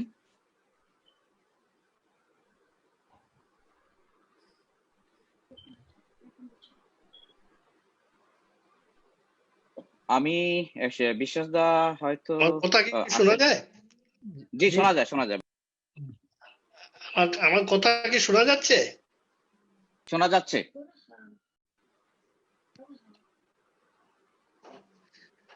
শুনেন, আমি কোনো দীর্ঘ আলাপে যাব না, ইচ্ছা ছিল আলাপ করব, তো অনেকেই আলাপ করছেন। আমি যেটা বলছিলাম যে এখানে আমার মনে হয় আলোচনার ক্ষেত্রে যেভাবে আসছে, মূলত এটা আলোচনাটা ছিল যে বাংলাদেশের, আমি যে আলোচকদের এবং আমাদের উপভোক্তাদের ইয়ের থেকে বুঝলাম যে এটা বাংলাদেশের স্বাস্থ্য সম্পর্কে এবং বিষয়টি থাকবে, কিন্তু এটা আরো বিস্তৃত গেছে এবং থাকাটা স্বাভাবিক। আজকে কথা শোনা যাচ্ছে না, সেজন্য আমি বলছিলাম যে এটার প্রেক্ষিতে আরো পরিধিতে আরো বিস্তৃত করা উচিত ছিল। তো যাই হোক, তো আজকে বাংলাদেশের স্বাস্থ্য খাতের যে অবস্থা, এটা আমি আমার মতে সেটা যেটা হলো যে এটা স্বাস্থ্য খাত বেসরকারীকরণের কারণটাই মূল কারণ। তো এটা করোনার সময় যেটা আমরা খুব উলঙ্গ ভাবে তার চরিত্র আমরা দেখছি, তা এদের অবস্থাটা এবং বাংলাদেশের স্বাস্থ্য খাত যদি প্রাইভেট এই হসপিটালগুলি আদৌ জনগণের এবং মানুষের যে স্বাস্থ্য সুচারুভাবে দিতে পারতো, তাহলে ওই যে এনামের একটা কথা বলছেন যে এদের বড় লোকদের বিদেশে চিকিৎসা দেওয়ার জায়গাটা বন্ধ করা উচিত। তো তারা কেন যাইতো? আজকে যদি বাংলাদেশের হসপিটাল গুলার এবং ক্লিনিক গুলার যদি অবস্থা আদৌ বা ভালো চিকিৎসা হতো, তাহলে বাইরে যাওয়ার কথা ছিল না। তো স্বাভাবিকভাবে এটা বন্ধ করা উচিত এবং সেই স্বাস্থ্য খাতগুলোকে করা উচিত, ভালোভাবে দাঁড় করানো উচিত। কিন্তু এখানে এই করার জায়গাটা অনেকের বক্তব্যতেই আসছে, করার জায়গাটা কে করবে? যে সরকার আপনার গণতান্ত্রিক কোন সিস্টেমকে দাঁড় করাতে চায় না, সেই সরকার আপনাকে স্বাস্থ্য খাতকে বা জনগণের স্বার্থে কি ব্যবস্থা নেবে? সুতরাং আজকে আপনি যারা যতই জবাবদিহিতা আপনার জবাবদিহির কথা বলেন, তারপরে মানবিকতার কথা বলেন, শিক্ষার কথা বলেন, এটা কোনোভাবে সম্ভব না। ওই একটু আগে তারেক যে কথাটা বলছেন, যেটা একমাত্র সম্ভব যে আপনার কোনো মানবিক, গণতান্ত্রিক এবং সোশ্যালিস্ট টাইপের কোনো কাজ ছাড়া এই ধরনের এই সিস্টেমকে চেঞ্জ করা বা মানুষকে জনগণকে সুস্থ স্বাস্থ্য ব্যবস্থা, স্বচ্ছ স্বাস্থ্য ব্যবস্থা বা অধিকার দেওয়ার কোনো সুযোগ আছে বলে মনে করি না। এবং এটা তো করোনার সময় যেটা মানুষের ইয়েতেই আসছে। আজকে কয়টা দেশ, একমাত্র কিউবা, ভিয়েতনাম এবং ভেনেজুয়েলা, দক্ষিণ কোরিয়া, এই কয়েকটা দেশ এবং সিঙ্গাপুর সোশ্যালিস্ট কান্ট্রি না হলেও জনগণের প্রতি দায়বদ্ধতা ছিল বলেই তারা সেই জায়গাটা পূরণ করতে পারছে, স্বাস্থ্য ইয়ে দিতে পারছে। অন্যান্য এই যে আমেরিকার মতো দেশ কি করেছে? পারে নাই। তো ফলে আপনি যতই শিক্ষার কথা বলেন, শিক্ষার কথাই বলেন, দায়বদ্ধতার কথাই বলেন, মানবিকতার বলেন, যে এটাই সরকার, মানবিক কোন সরকার যদি সরকার না দাঁড় করা যায়, গণতান্ত্রিক কোন সরকার প্রতিষ্ঠিত না করা যায়, এটা সম্ভব বলে আমি মনে করি না। আর এখানে সামাদ আর একটি কথা বলছেন খুব আমি যেটা শুরুতে এখানে আমি মনে করি আজকের আলোচনার মধ্যে শুধু ডাক্তারদেরকেই, বেশিরভাগই ডাক্তারদেরকে এখানে রাখা হয়েছে। আমি মনে করি এই জায়গাটাতে আরো একজন রাজনীতিবিদ বা অর্থনীতিবিদকে রাখা উচিত ছিল। যে কথাটা সামাদ বলছেন যে আজকে সে ডাক্তারদের যে অনেক দুর্নীতি এবং অনেক কিছু আছে আজকে মানুষের স্বাস্থ্য খাতে, যে বেসরকারি স্বাস্থ্য খাতের যে চরিত্র, এটা তো উঠে আসছে। এটা সামাদ বলছে এটা, কিন্তু ডাক্তারদের কাছ থেকে সেটা বাড়ি আসবে কেন? একজন রাজনৈতিক থাকলে, একজন অর্থনীতিবিদ থাকলে সেই জায়গাটা তো বেরিয়ে আসতো। এবং আমার মনে হয় বেসরকারি খাতটা বা ডাক্তারদের এই যে এই খাতটাও মানুষের ইয়েতে উঠে আসা উচিত ছিল। আমি আর সময় নেব না। এটা সবাইকে ধন্যবাদ যারা আলোচনা করছেন, সমৃদ্ধ আলোচনা হয়েছে, মানুষের উপস্থাপনাটাও যথার্থ মনে করি। আমি সবাইকে ধন্যবাদ জানিয়ে আমার বক্তব্য শেষ করছি। ধন্যবাদ। এখন আমি অনুরোধ করব আলিম উদ্দিন, সাধারণ সম্পাদক প্রোগ্রেসিভ ফোরাম। আলিমের পরে আলোচনা করবেন তাহমিনা শাহিদ। তাহমিনা শাহিদকেও রেডি থাকার জন্য অনুরোধ করছি। আজকের এই সভার শ্রদ্ধেয় সভাপতি, আজকের উপস্থিত এবং যারা শুনছেন এবং দেখছেন, আমি প্রোগ্রেসিভ ফোরামের পক্ষ থেকে সবাইকে আন্তরিকভাবে ধন্যবাদ জানাই। আপনারা এত ব্যস্ত সময়ের মধ্যে আমাদের বিজ্ঞ আলোচকদের তাদের এত ব্যস্ততার মধ্যেও আমাদের অনুষ্ঠানে উপস্থিত হয়েছেন। এই জন্য আমি প্রোগ্রেসিভ ফোরামের পক্ষ থেকে আন্তরিকভাবে কৃতজ্ঞতা প্রকাশ করতেছি। এবং যারা আপনারা দীর্ঘ সময় ধরে বসে শুনতেছেন, সবাইকে আবার প্রোগ্রেসিভ ফোরামের পক্ষ থেকে ধন্যবাদ জানাচ্ছি। বিজ্ঞ আলোচকবৃন্দ আলোচনা করেছেন, আমার আলোচনার কিছু নেই। আমি শুধু দুইটি জিনিস অনুরোধ করব, যারা দেশে চিকিৎসা ব্যবস্থার সাথে আছেন এবং রাজনীতির সাথে আছেন। কারণ জনপ্রতিনিধি যারা জনগণের সেবক, তারা চিকিৎসার জন্য দেশের বাইরে যায় এবং তাদের ছেলে সন্তানরা বাংলাদেশে লেখাপড়া করে না। তো আমরা যারা এখনো দেশ নিয়ে চিন্তা করি, দেশের কথা ভাবি, আমাদের এই আন্দোলনটা গড়ে তোলা উচিত যে জনগণের সেবক যাতে তারা জনগণের প্রভু না হয়। তারা যদি দেশের চিকিৎসা না নিতে পারে, এতে বোঝা যায় যে দেশের চিকিৎসা ব্যবস্থা ভালো নয়। তাদেরকে বাধ্য করাতে হবে যে তারা জনগণের সেবক হিসাবে দেশের চিকিৎসা নেবে এবং এই ব্যবস্থাটাকে যদি কার্যকর করা যায় তাহলে আমাদের দেশের চিকিৎসা ব্যবস্থা উন্নত হবে বলে আমি বিশ্বাস করি। আমি বক্তব্য দীর্ঘায়িত করতে চাই না। আবারও সবাইকে কৃতজ্ঞতা জানাতে চাই এবং অভিনন্দন জানাই। আপনারা আমাদের অনুষ্ঠানে উপস্থিত হয়ে আমাদের অনুষ্ঠানটাকে সমৃদ্ধ করেছেন। এই জন্য প্রোগ্রেসিভ ফোরামের পক্ষ থেকে আবারও আন্তরিক কৃতজ্ঞতা এবং ধন্যবাদ জানিয়ে আমার সংক্ষিপ্ত বক্তব্য এখানে শেষ করলাম। সবাইকে ধন্যবাদ। ধন্যবাদ আলিম। আমি তাহমিনা শাহিদের পরে কাশেম আলীকে অনুরোধ করব উনি রেডি থাকেন যেন। তাহমিনা শাহিদ, আপনাকে আলোচনায়।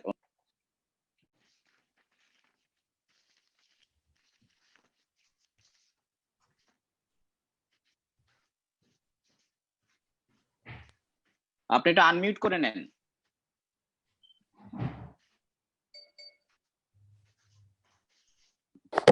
শোনা যাচ্ছে আমাকে? শোনা যাচ্ছে এখন। আচ্ছা, আমরা আসলে অনেক সমৃদ্ধ হলাম আজকে। আপনাদেরকে অনেক ধন্যবাদ যে আপনারা দেশের এবং দেশ বিদেশের বড় বড় ডাক্তার, চিকিৎসা বিজ্ঞানীদের এখানে এনেছেন। আমরা তাদের কথা শুনলাম, তাদের দীর্ঘ পেপারস শুনলাম। আমরা অনেক নিজেদেরকে সমৃদ্ধ করেছি। আমরা আসলে এখনো পরিকল্পনা করেই যাচ্ছি, যেটি আসলে 50 বছর আগে থেকে আমাদের শুরু করা দরকার ছিল। আমাদের যে আন্দোলনটা আসলে ছিল স্বাধীনতা যুদ্ধের পর থেকে, আমরা যে আমাদের ছাত্র জীবনটাকে দিয়েছি, আমার হাজবেন্ড শহীদ আর আমরা আমাদের স্টুডেন্ট লাইফটা খেলা ঘরে দিয়েছি, এবং তখন আমরা খেলা ঘরের সংগঠন ভিত্তিক যে শিশুদেরকে গড়ে তোলার যে কাজটা, যেটা আজকে অনেক বিশিষ্ট বক্তা বলেছেন যে শিশুদের ভিতরে নৈতিকতা। আমি বলবো যে আজকে এত মন্ত্রী বা বড় বড় যে সরকারি প্রশাসনিক পদে যারা আজকে অনেক অনিয়ম দুর্নীতির সাথে জড়িত হয়ে পড়ছে, তাদের আসলে নৈতিক শিক্ষাটাই হয়নি, যেটা আমাদের অনেক বিশিষ্ট বক্তা বলেছেন যে প্রথম কাজ হবে কিন্ডারগার্টেন শিশুদের ভিতরে নৈতিকতাটা, বীজটা প্রবেশ করিয়ে দেয়া। তাহলে কিন্তু তারা বড় হয়ে মন্ত্রী মিনিস্টার হোক আর একটা চায়ের দোকানের মালিক হোক, তারা কিন্তু সৎই থাকবে, তারা কখনোই অসৎ কাজ করতে পারবে না। নৈতিকতাটা জায়গাটা খুব শক্ত ভিত্তির উপর দাঁড়া করাতে হবে। আর আমরা যে এত পরিকল্পনা করছি, হ্যাঁ আমাদের পরিকল্পনা আমি আগেও বলেছি 50 বছর আগে আসলে আমরা যদি শুরু করতাম, আজকে আমরা কিউবা এবং কানাডার মতো একটা মডেল রাষ্ট্রে পরিণত হতাম। কিন্তু সেটি যখন হয়নি, আমরা আবার নতুন করে আলোচনার ভিতরে যাই, কিন্তু আমাদের কিছু কাজও শুরু করতে হবে। যেমন প্রথম কাজ হবে, আমরা যখনই প্রশাসনিক বিষয়ে কোনো অনিয়ম দেখব, অন্তত আমাদের সোচ্চার হতে হবে। সেটা কাগজে হতে পারে, কলমে হতে পারে, রাস্তায় দাঁড়িয়ে হতে পারে, ফেসবুকের মাধ্যমে হতে পারে। আমাদেরকে অনিয়মের বিরুদ্ধে সোচ্চার থাকতে হবে। তাহলে অ্যাটলিস্ট মানুষ জানবে যে কিছু মানুষ আছে যারা সত্যিকারের দেশপ্রেমিক এবং সোচ্চার হয়। আমাদের ওইভাবেই মানুষ জানবে, চিনবে। এইটা একটা ব্যাপার। আর তৃণমূলে আমাদের কাজ, আমি আগেও বারবার বলেছি, আমাদের তৃণমূলের কাজ থামিয়ে রাখা যাবে না। তৃণমূলে আমাদের কাজ করতে হবে।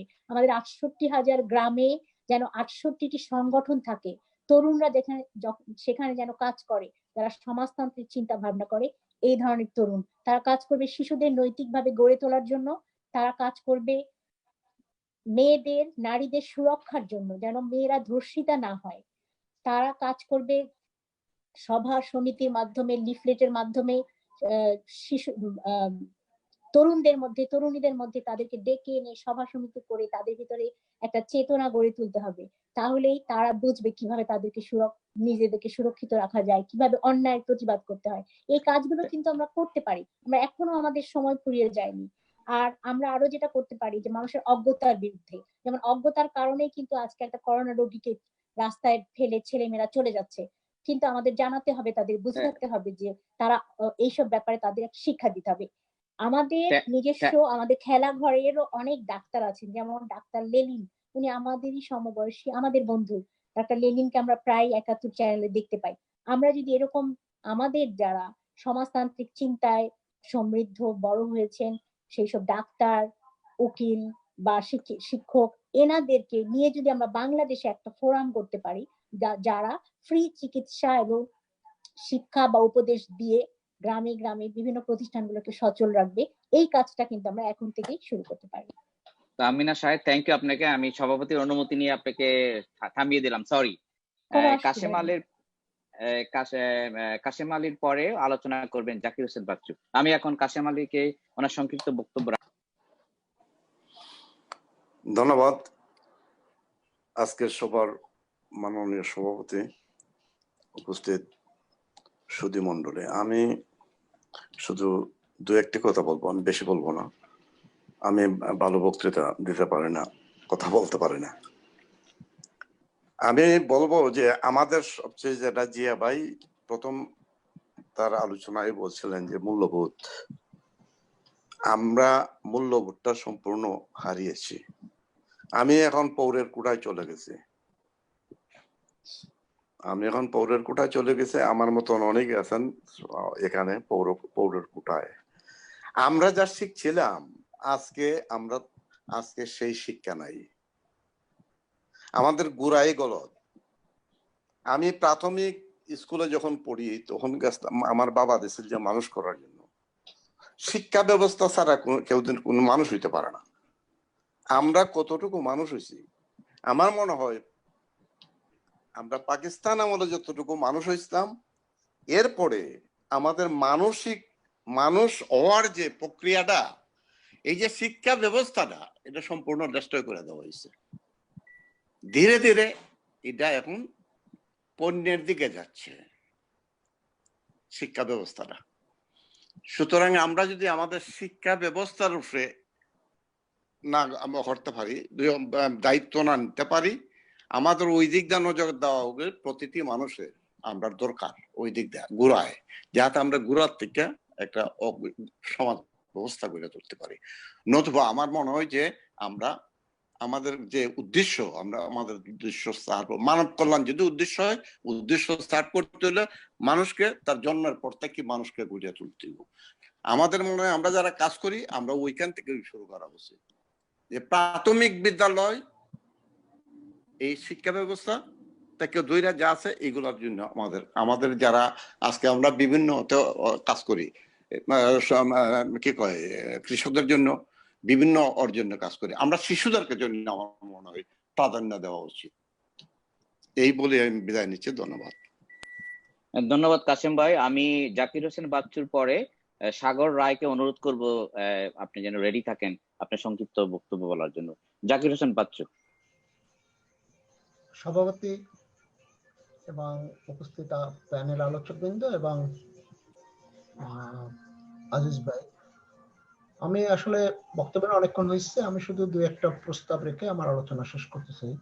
প্রথমে ধন্যবাদ জানাইতে হয় মানুষ দাকে, এবং আমি সুব্রত দাকে অনুরোধ করব মানুষদার এই পেপারসটা যদি আমরা নিউ ইয়র্কের পত্রিকায় যদি আমরা দিতে পারি, আজকের এই আমাদের মানুষদা যে উপস্থাপন করলেন, আর্টিকেলটা যেটা উপস্থাপন করলেন আমাদের কাছে, তাহলে আমরা কিছুটা সমৃদ্ধ হবো। যেহেতু সুব্রত দাকে এই কারণে বললাম, সে পত্রিকার সাথে আছে, আমরাও দু একটা পত্রিকার সাথে দিতে পারবো। আর আমি একটা অনুরোধ করব, আজিজ ভাই যেহেতু উদ্যোগ নিচ্ছেন মানুষদা সহ, আমি একটা আশা করব যে এখানে আমাদের যে ডাক্তার বন্ধুরা যে আলোচনাটা করলেন, জিয়া ভাই তো দীর্ঘদিন ধরে অনেক আগ থেকেই আমাদের সাথে আছেন এবং আগে অনেক অনুষ্ঠানে আসতেন, ইদানিং আমরা পাচ্ছি না, আবার পাবো বলে আমরা মনে করি। এই সবাই মিলে যদি এখানে আমরা একটা ডাক্তারদের একটা যদি সংগঠন আমরা করতে পারি, কানাডা বা যেভাবে আমরা আশপাশে যেটা আছে উত্তর আমেরিকা মিলাই যদি আমরা একটা করতে পারি, যেমন ইকবাল ভাই আছে, সবাইয়ের পরামর্শ নিয়ে আমরা এই প্রস্তাবনা যদি আমরা ডক্টরস ফর হেলথ বা যারা বাংলাদেশে কাজ করেন, প্রগতির ধারায় যারা কাজ করেন, তাদের সাথে যদি আমরা শেয়ার করতে পারি, এবং এইভাবে ব্যাপক না করেও যদি আমরা সংক্ষিপ্ত আকারে যারা নেতৃবৃন্দ আছেন, এখানকে যারা নেতৃবৃন্দ আজকে যারা আলোচনা করলেন, সবাই মিলে যদি আমরা এটা করতে পারি, এটা আমার মনে হয় এটা একটু চিন্তা ভাবনা করেন। এবং আমাদের এই আজকের এই অনুষ্ঠানটা করারও, প্রোগ্রেসিভ ফোরামের এই অনুষ্ঠানটা করারও আমি মনে করি এইটা আমাদের একটা লক্ষ্য ছিল, যে এখানে আমরা ডক্টরসদের একটা সংগঠন দাঁড় করানোর জন্য চেষ্টা করব। তো অনেক আলোচনা আছে, অনেকক্ষণ আলোচনা হয়েছে, আমি আলোচনা করব না। তো সর্বপ্রথম আমাদের আলিম ভাইকে তো ধন্যবাদ না দিলে ই করা হবে, এবং হারুন ভাই অসুস্থ থাকায় আমাদের একটা টেকনিক্যালে যে সাপোর্ট না, এবং এই করোনার পরবর্তীকালে আমরা যেভাবে যতগুলো অনুষ্ঠান করেছি আমরা সফলতা লাভ করছি, এবং আমাদের পারস্পরিক যে দূরত্বটা ছিল, আমরা এই আলোচনার মধ্যে দিয়ে আমাদের সেই পারস্পরিক দূরত্বগুলো আমরা অনেকটা কাটিয়ে ওঠার সক্ষম হয়েছি। এবং আগামী দিনেও আমরা এইভাবে বিভিন্ন একটা টপিকস ধরে যদি আমরা আলোচনা করতে পারি, আমাদের ভিতর থেকে যে দূরত্বগুলো আছে এই দূরত্বগুলো আমরা পরিহার করে যে সমাজ প্রগতির চিন্তা আমরা ছোটকাল থেকে ছাত্র রাজনীতি থেকে শুরু করে দেখছি, এখনো এখানে বসে আমরা দেখতেছি, এইটা আমার মনে হয় আমরা আরো ঘনিষ্ঠ হয়ে আমাদের মতামতটা কিছুটা দূরত্ব থাকতে পারে, সেটাকে আরো কাটিয়ে এনে একত্র হয়ে, এবং আরেকবার এখানে একটা ডক্টরস ফোরাম করা যায় কিনা, ডক্টরসদের একটা অ্যাসোসিয়েশন করা যায় কিনা, এটা আজিজ ভাই সহ মানুষদা সহ এনামল ভাই আসছেন সবাই মিলে, এবং কানাডায় তো ইকবাল ভাই আসছেন। আমরা সবাই চেষ্টা করব এবং আমরা আপনাদের সাথে আছি এই আশাবাদ ব্যক্ত করে আপনারা সকলে যখন এই অনুষ্ঠানটা করছেন সবাইকে আরেকবার ধন্যবাদ জানাই। ধন্যবাদ জাকির ভাই। আমরা অনুষ্ঠানের প্রায় শেষ পর্যায়ে। আমি যারা উপস্থিত আছেন অনুরোধ করব আর কিছুক্ষণ অপেক্ষা করার জন্য। সাগর ভাইয়ের পরে আলোচনায় অংশগ্রহণ করবেন মোহাম্মদ হারুন। মোহাম্মদ হারুনের পরে আলোচনায় করবেন আমাদের মহিলা নেত্রী সুলেখা পাল। তারপরে আমাদের সভাপতি অনুষ্ঠানের সমাপ্তি ঘোষণা করবেন। আমি সাগর রায়কে অনুরোধ করছি কিছু। ধন্যবাদ শ্রদ্ধেয় আজিজ ভাইকে আমাকে সুযোগ দেওয়ার জন্য। যদিও আমার কোনো প্রস্তুতি ছিল না এবং আমি স্বাস্থ্য বিষয়ে কোনো বিশেষজ্ঞ নই, যাদের কথা শুনে আমরা মোটামুটি আমাদের জীবন যৌবন কেটেছে, অনেকে আছেন এখানে, সবাইকে আমার সশ্রদ্ধ অভিবাদন জানাচ্ছি। আমার একটু টেকনিক্যালি একটু মানে সমস্যা আছে, সেজন্য আমি দুঃখিত, আমি ক্ষমা চেয়ে নিচ্ছি। আমি আসলে সেভাবে প্রেজেন্ট করতে পারছি না আমার চেহারা। তো ধন্যবাদ আলিম ভাই। আমি সবাইকে ধন্যবাদ জানাচ্ছি, বিশেষ করে আলিম ভাই সহ প্রোগ্রেসিভ ফোরামের সাথে যারা যুক্ত আছেন। আজকের যে আলোচনাটা আমরা শ্রদ্ধেয় ডক্টর মানস তার মাধ্যমে পেয়েছি, আমাদের জ্ঞান যথেষ্ট সমৃদ্ধ হয়েছে, অনেক তথ্যবহুল, অনেক কষ্ট করে উনি গবেষণা করে সেটা আমাদের সামনে আজকে উপস্থাপন করেছেন। আমি ব্যক্তিগতভাবেও ডাউনলোড করে সেভ করে রেখেছি ওনার প্রবন্ধ। তো আমার যে একটা কথা সেটা হচ্ছে মূলত সেটা ছিল আমাদের দেশের চিকিৎসা সম্পর্কিত কি করা যায়, সেই দিক নির্দেশনাগুলো আমাদের এখানে যারা আছেন আমেরিকা, কানাডা এবং ইউকেতে যারা আছেন, যারা চিকিৎসা বিষয়ে যারা বিশেষজ্ঞ, তাদের একটা সম্মিলিত একটা পার্টিসিপেশনটা যদি সেভাবে খুব ব্যাপকভাবে উপস্থাপন করা যায় বাংলাদেশে, সেটাই আমাদের আলোচনা আজকে সেটাই একটা গ্রহণযোগ্য ভূমিকা রাখবে এবং যথেষ্ট সফল হবে বলে আমি মনে করি। তো সেটা যদি আপনারা প্রগ্রেসিভ ফোরামের মাধ্যমে করতে পারেন সেটাই ভালো হবে, এবং সবাইকে ধন্যবাদ জানিয়ে আমি আমার বক্তব্য শেষ করছি। ধন্যবাদ। ধন্যবাদ সাগর ভাই। আমি এখন হারুনকে অনুরোধ করব। হারুন প্রগ্রেসিভ ফোরামের অন্যতম সংগঠক এবং আপনারা জানেন ও অসুস্থ, কিছুদিন আগে হসপিটাল থেকে ডিসচার্জ হয়েছে। আমি হারুনকে অনুরোধ করবো কিছু বলার জন্য। ধন্যবাদ আজিজ ভাই। আমি শুরুতে সভাপতির মাধ্যমে অভিনন্দন জানাচ্ছি আমাদের প্রিয় মানুষ দাকে, অত্যন্ত সুন্দর একটা প্রেজেন্টেশন দিচ্ছেন এবং আমি খুবই অভিভূত। আপনারা সবাই ইতিমধ্যে শুনছেন যে আমি অসুস্থ, আমি বেশি কথা বলতে চাই না। সেটা হচ্ছে আপনারা সবাই আমার জন্য শুভকামনা করেছেন, সেজন্য কৃতজ্ঞ। আমি যেন আবার আপনাদের সাথে কাজ করতে পারি সেজন্য সবাই কামনা করবেন। আমি চেষ্টা করছি যে আপনাদের সাথে আবার ফিরে আসার জন্য। ধন্যবাদ সবাইকে। Thank you Harun. আমি সুলেখা পালের কাছে যাওয়ার আগে এখানে আমাদের মাঝে আরেকজন বন্ধু উপস্থিত আছেন, আল নূর হাসান। ওনাকে অনুরোধ করব সংক্ষেপে কিছু আলোচনা করার।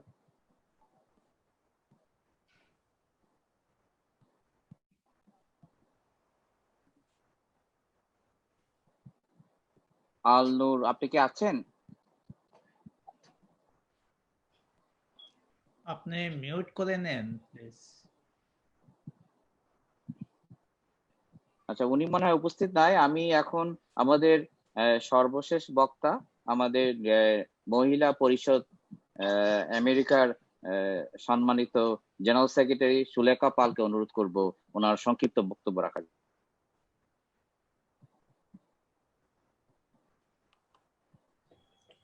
ধন্যবাদ ডক্টর আজিজ। আমি কিছু আর কি বলবো, সবকিছু শুনেছি।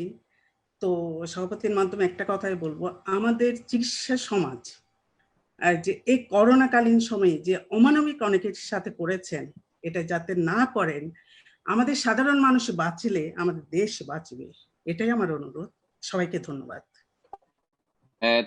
থ্যাংক ইউ সুলেখা পাল। আমাদের মাঝে কাকলি দত্ত উপস্থিত আছেন জর্জিয়া থেকে। কাকলি, যদি তুমি থাকো কিছু সংক্ষিপ্ত বলার জন্য।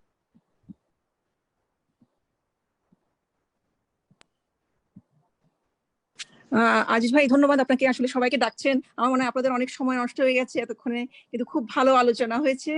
এই আলোচনার আয়োজকদেরকে খুব ধন্যবাদ, মানুষ দাকেও ধন্যবাদ ওনার একটা ফ্রুটফুল আলোচনা শোনানোর জন্য। ধন্যবাদ সবাইকে। আমি ধন্যবাদ সবাইকে দীর্ঘ সময় আমাদের সাথে থাকার জন্য। আমাদের এই অনুষ্ঠানটি ফেসবুকে লাইভ হয়েছে, অনেক দর্শক এই অনুষ্ঠানটি দেখেছেন। আমরা শেষ পর্যায়ে আমাদের সভাপতি অনুষ্ঠানের সমাপ্তি ঘোষণা করবেন। জাস্ট ওনাকে দেওয়ার আগে আমি শুধু একটা কথাই বলতে চাই, প্রগ্রেসিভ ফোরাম, আমরা যারা একসময় বাংলাদেশে বামপন্থী রাজনীতি করেছি, আমরা যারা প্রগতির আন্দোলন করেছি, আজকে আমরা শ্রমিক শ্রেণীর মেহনতি মানুষের মুক্তির জন্য আন্দোলন করছি, সারা বিশ্বে যে সমাজতান্ত্রিক আন্দোলনের যে সংগ্রাম, ধারাবাহিকতা এবং সকল অন্যায়ের বিরুদ্ধে যে প্রতিবাদ, আমরা সেটা করি। আমি আমেরিকায় আমরা আমাদের শত ব্যস্ততার মাঝেও আমরা চেষ্টা করি এই সকল আন্দোলন, এই সকল কালচারাল অ্যাক্টিভিটির সাথে থাকার জন্য। এটা আমাদের কমিটমেন্ট। 16 বছর এই অনুষ্ঠানের, এই সংগঠনের অগ্রযাত্রা। আপনারা আমাদের সাথে থাকবেন সবসময় অ্যাক্টিভলি, এটাই আমরা আশা করি। আমি এখন আজকের অনুষ্ঠানের সভাপতি এবং প্রগ্রেসিভ ফোরাম ইউএস এর সম্মানিত সভাপতি খোরশেদুল আলমকে তার বক্তব্য দেওয়ার মাধ্যমে এই অনুষ্ঠানের সমাপ্তি টানার জন্য অনুরোধ করছি।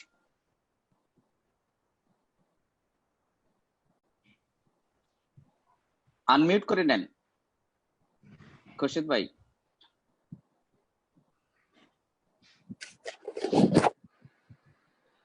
আজকের আমাদের প্রগ্রেসিভ ফোরামের এই সভায় এই গভীর রাত পর্যন্ত বাংলাদেশের যারা উপস্থিত আছেন, প্রবাসেও বিভিন্ন দেশ থেকে যারা আলোচনায় অংশগ্রহণ করেছেন বা শুধুই শুনেছেন এবং ফেসবুকেও যারা শুনছেন, তাদের সবার প্রতি আমাদের কৃতজ্ঞতা জানাচ্ছি। আমরা প্রবাসে থেকেও আমরা চেষ্টা করি আমাদের দেশের জন্য কিছু করা যায় কিনা, সেই জন্য আমরা ইতিপূর্বে অনেকগুলো প্রোগ্রাম করেছি। আজকে স্বাস্থ্যের উপরে প্রাথমিক আলোচনাটা আমরা করলাম। তো এখানে যারা বড় বড় স্বাস্থ্য বিশেষজ্ঞ বাংলাদেশের এবং আমেরিকাতে যারা আছেন, তাদের কাছ থেকে আমরা বহু বড় ধরনের বক্তব্য শুনেছি এবং এখানে কিছুটা মানে ভিন্ন মতেরও বক্তব্য আমরা শুনেছি।